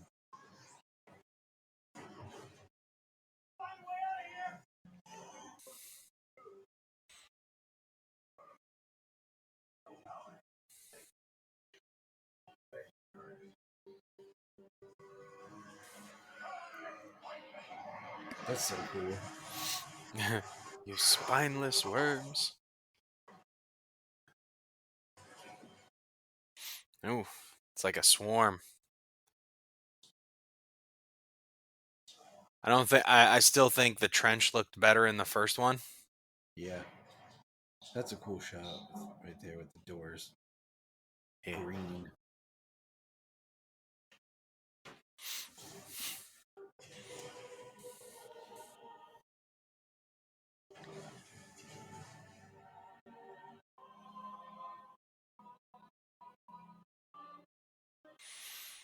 And Kordax is thrown. He's still chilling there.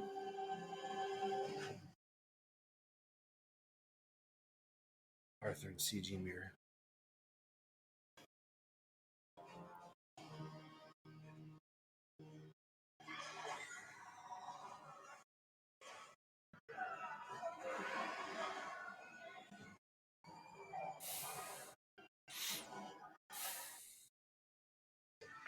I was sure he was gonna the smile and everything. Like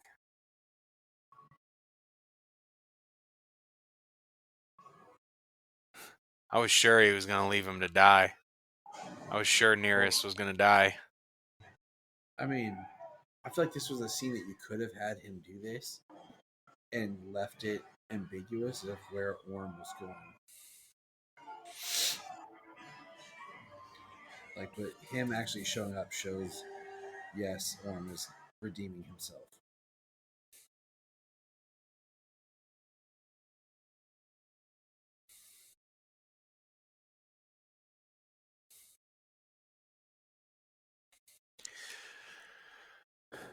Well, I mean, if they gave Loki a redemption arc, I guess you got to give Orm a redemption arc, right?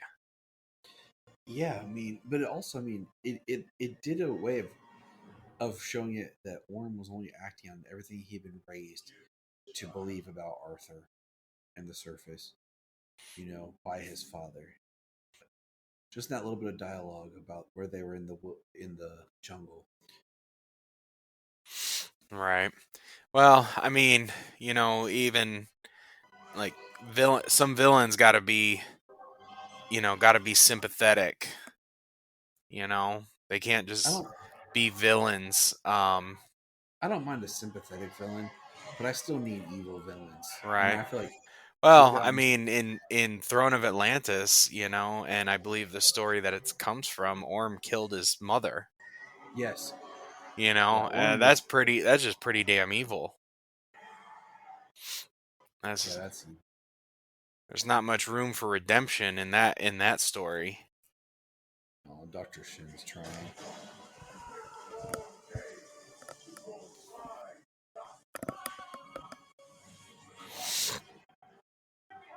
I don't know. I think it's better late than never.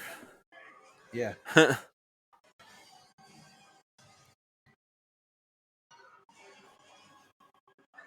I like what you can tell some of those Necros people are actually people in suits.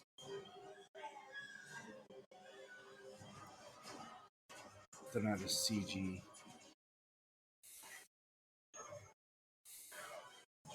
Yeah, you need some of the practical effects, you know?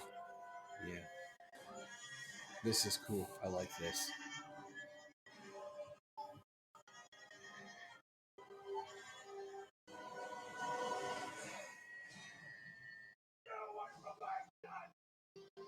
I would have had when it hit his face, I would have had the guitar that doom doom doom doom doom.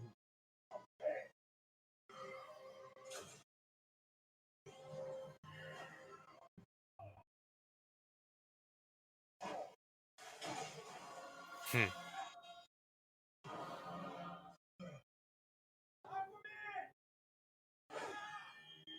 Oh, cool. He actually got called Aquaman. This is some James Wan camera work. Yeah.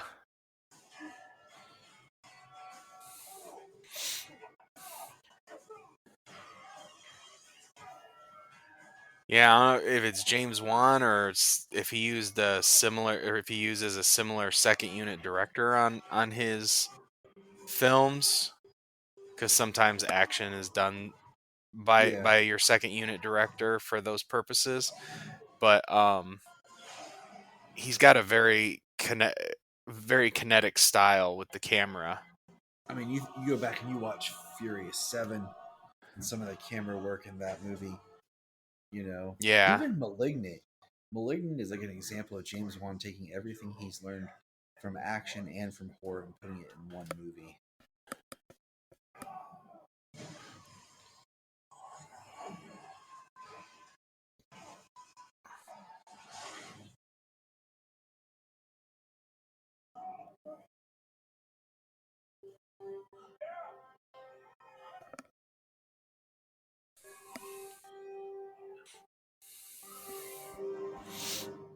Baby looks too happy.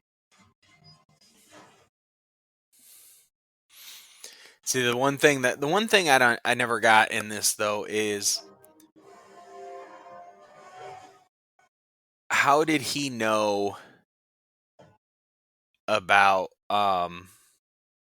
Junior? You know, I don't think that Black Mana knew about Junior. Unless Kordax did. I mean, but how did Cordax? He sensed the bloodline through the magic. I guess that makes I guess that makes the only thing that makes sense. Yep, I got it. We can headcanon this shit. Yeah.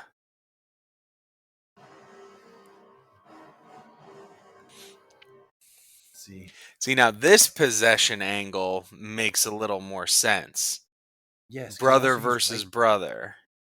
and that's how it started. Yeah.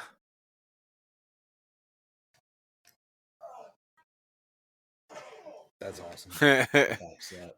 But then right there, it's like now you just made Black Manta worthless as a villain.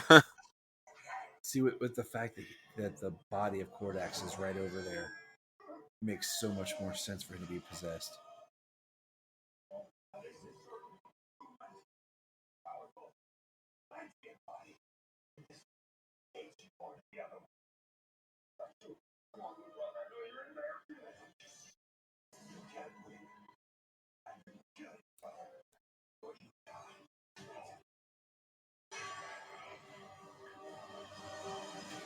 And technically, already has the blood Yep.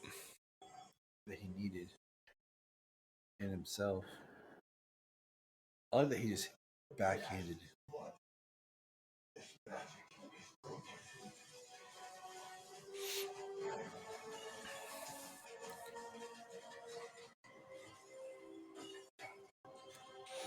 See, but if your entire possession angle is built up for this scene, you know, I mean, Black Manta's possessed only to be brushed aside in the end.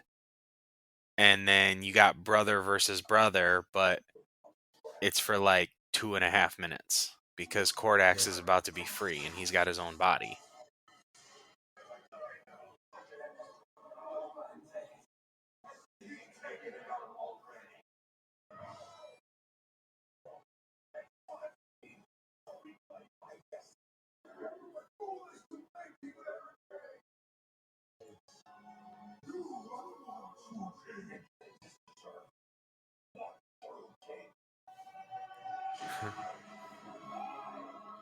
So there's a lot of footage from the first movie in this.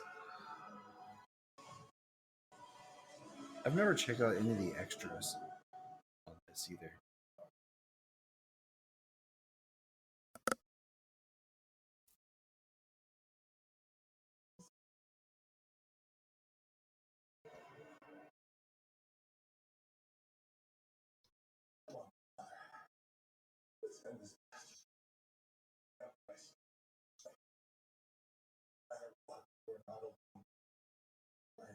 This is Jason Momoa's big Oscar scene. I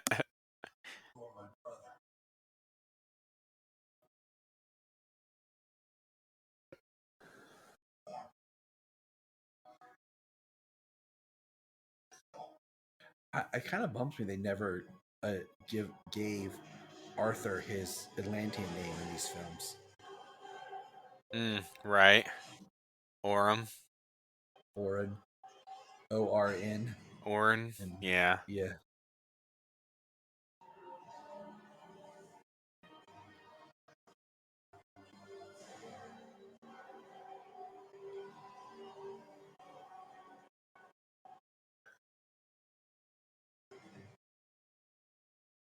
I like how he doesn't have a hand.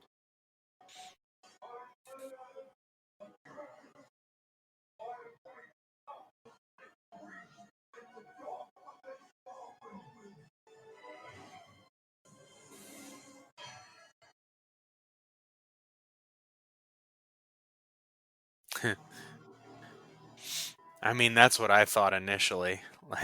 Yeah. Like, oh, you just gave him his trident, but then, like, immediately after.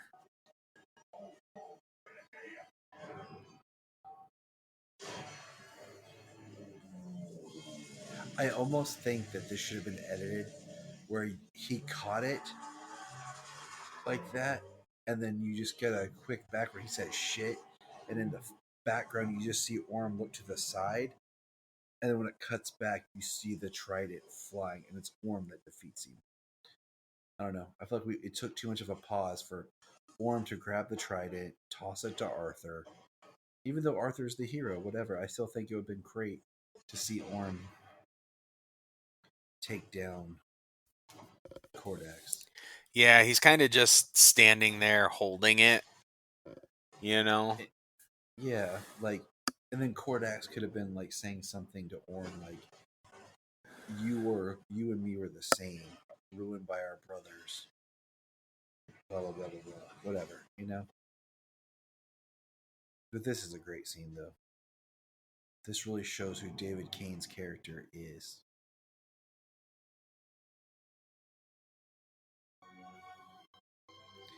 See, I always, my pitch for Aquaman 2 had, of course, the birth of Cowder, and then having David kill Aquaman's father, and the idea of raising the son of the man who killed your father, showing Arthur as a person. Right. I mean, And it then does maybe, show that scene here just shows the growth that Arthur's had from the beginning. Because in the first, he says you can't let him die, and he says ask the sea for forgiveness. And this guy was just about to kill his son, and he was going to help him out. I like how Orm found him a trident.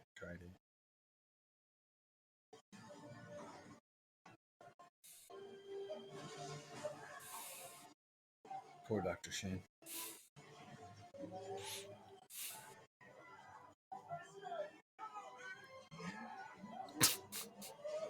That's pretty awesome. Yeah.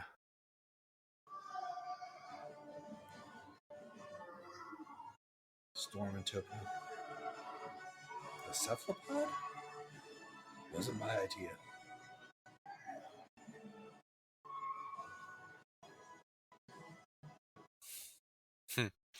Like that Topo's the one who grabs him, though. It makes the most sense.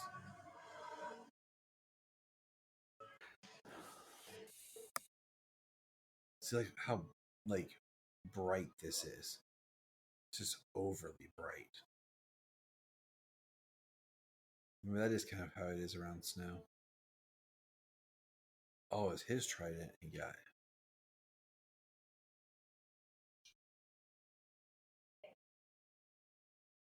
He's like, whoa, calm down there, bedwetter.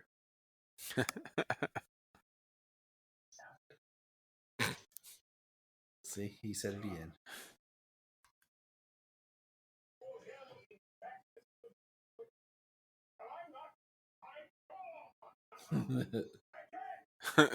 Again.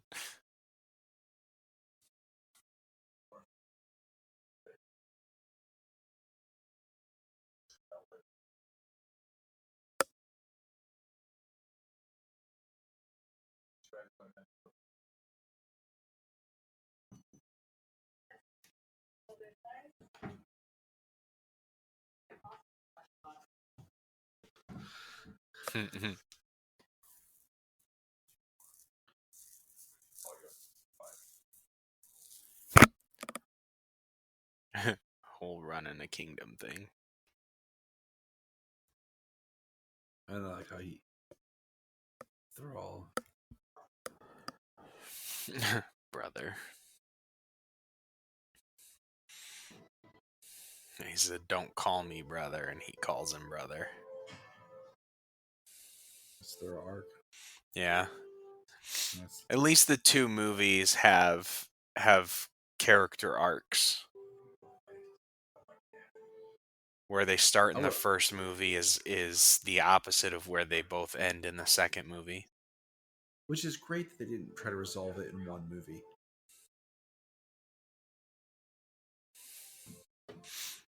Which is the way a shared movie universe with multiple solo films should be. Yeah. I mean, I honestly would love a third Aquaman movie just for Arthur and Orm.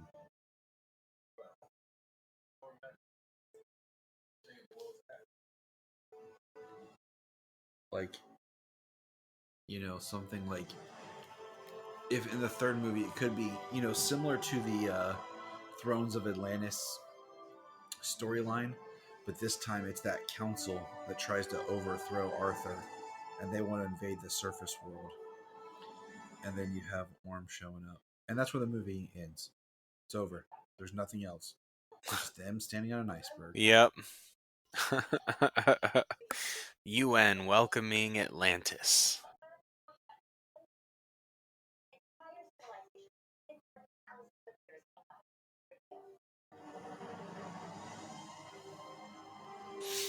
This shot is very reminiscent of when Atlantis reveals itself in Superman, the animated series. Yeah. When the giant Atlantean ships come out of the ocean.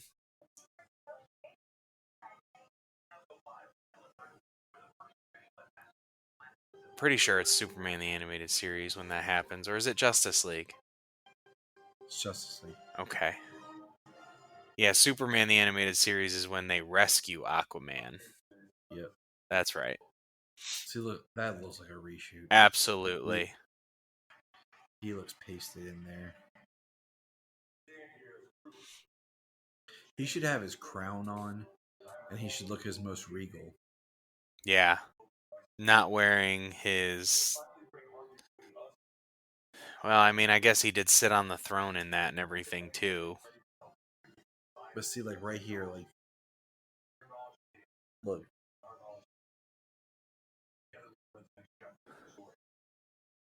See, I feel like this is where you could have got your Wonder Woman, your Bruce Wayne, your Superman, your Flash cameos. Just like Steve and Shin right there. They're just all watching.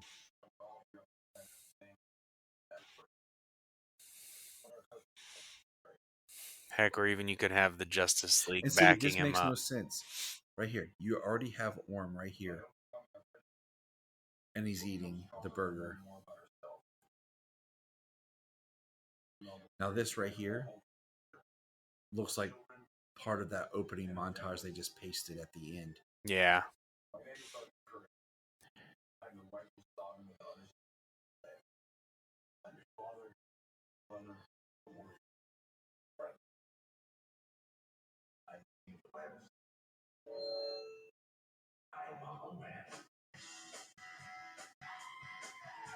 Ugh.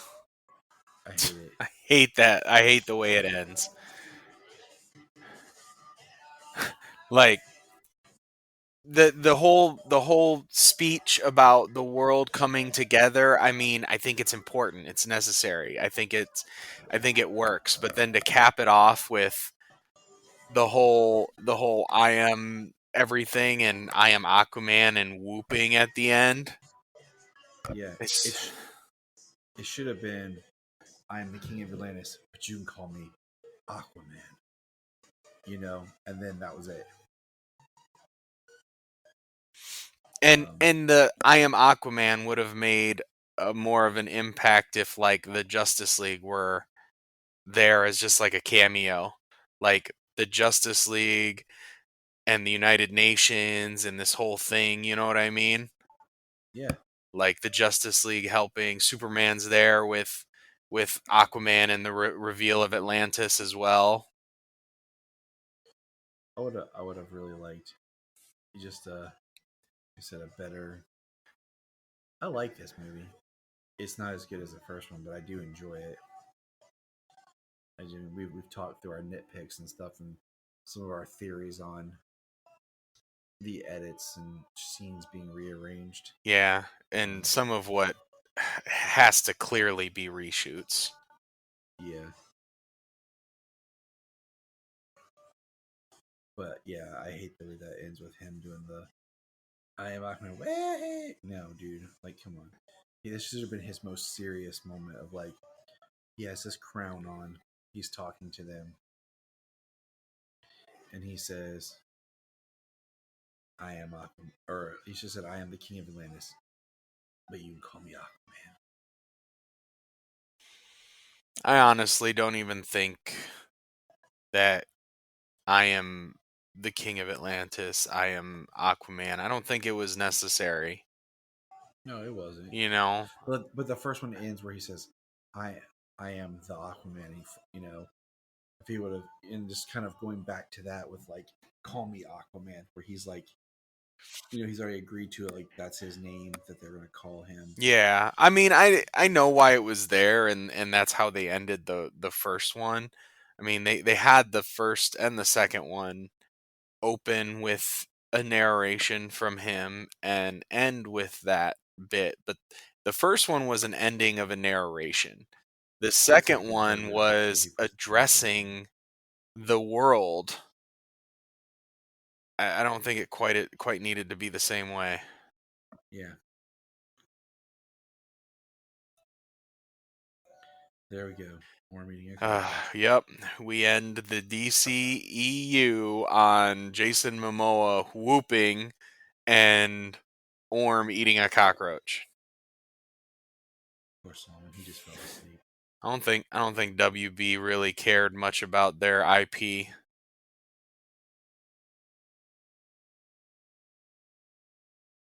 I need to watch some of these special features. It's just hard to feel like they did. You know what I'm saying? Yeah. Well, we did it. We finished the DCEU.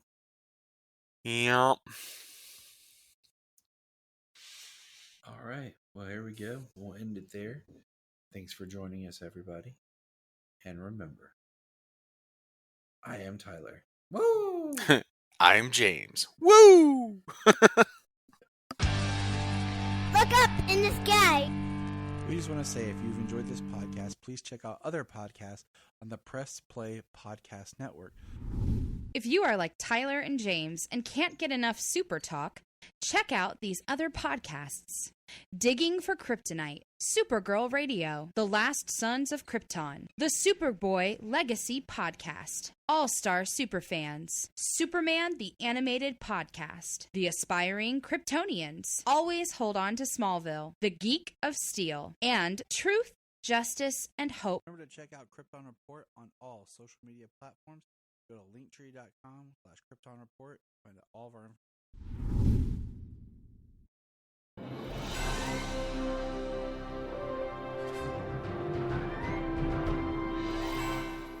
What's up, everybody? Chase Smith here from the Chase Smith Podcast and Cavs on the Break NBA Podcast. And I'm JD, host of the Hyman Podcast, part of the Press Play Podcast Network, and we are super excited to bring you a brand new show starting next Tuesday, the Fanfare Podcast. The Fanfare Podcast is all about your favorite movies and our favorite movies and the best moments in cinema. To help guide our discussion, each episode will feature one classic, and we will grade this movie using a report card-like scale A through F. We're going to be grading categories like acting, directing, cinematography, the score, and even the movie poster itself. And when we're not featuring a movie report card, we'll be sharing our movie rankings, franchise deep dives, actor and director interviews, and everything in between. Movies have been a major part of our lives, and we cannot wait to share our thoughts with you. Our premiere episode will drop Tuesday, June 27th, and JD and I will be reviewing Raiders of the Lost Ark in preparation of the release of Indiana Jones and the Dial of Destiny on June 30th, the 5th installment of the franchise.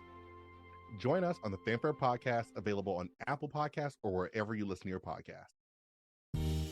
Hello, Brooks here with the Books with Brooks monthly book club podcast. Here's how Books with Brooks works. We read one book a month, and then we talk about it. Classics like Stephen King's The Shining, debut novels like We Are the Brennans by Tracy Lang, and tons of other compelling, life-changing stories, one book and 1 month at a time. So come read along with us, and then listen in. Here at Krypton Report, we believe in the power of podcasting, the power of speaking your voice and speaking something that comes from you. So here's a couple of podcasts you can check out with people sharing their voice. I am Brian Peters, the creator and host of Gravely Amusing. For the past 30 years, I've studied the history of gods and monsters in pop culture and our world. As a student of theology and history, I've tried to understand evil and its impact on us. As a writer, I've tried to share this knowledge. As a comedian, I've tried to make people laugh as I do it. But as a man-child, I'm still that scared 7-year-old boy. Join me as I share the history of horror and sci-fi, discuss classic and modern pop culture, and share a creepy story or two. This podcast may scare you, it may horrify you, or it may leave you gravely amused. Listen to Gravely Amusing on Apple Podcasts, Spotify, iHeartRadio, and wherever podcasts are found. Follow us on Twitter at gravely_amusing or on TikTok at Gravely Amusing. Hi, I'm Taria Maynard, and this is my co-host, Jania Patrick. We're a couple of sisters in Central Ohio who created a podcast. Our podcast is called The Confessing Heretics. The basic premise of the podcast right now, as we see it, is we're going to talk to you guys about our stories in religion, would you say? This podcast is about sharing our truths, our religious traumas, and our histories. We'd love for you to join us on our journeys as we talk about our pasts and discover more about ourselves along the way. We will be featured on Facebook, Instagram, TikTok, and YouTube. Just look for The Confessing Heretics. We have a $1 Patreon. Yes, I know everyone asks for money, but our $1 Patreon each month gets you commentary tracks for releasing movies, DC movies. It gets you my Requel series where I pitch ideas about movie sequels, prequels, or whatever. It also gets special bonus episodes of whatever else some of the friends of the network chime in and drop. So check that out for $1 a month. That's all we ask. Keep it cheap, keep it simple, and help us keep going. Check out the link in the show notes or Patreon Krypton Report. Follow the link in the link tree or in the show notes below, patreon.com/Krypton Report. This is Dan Jurgens, and if you want to have a good time, keep listening to the Krypton Report.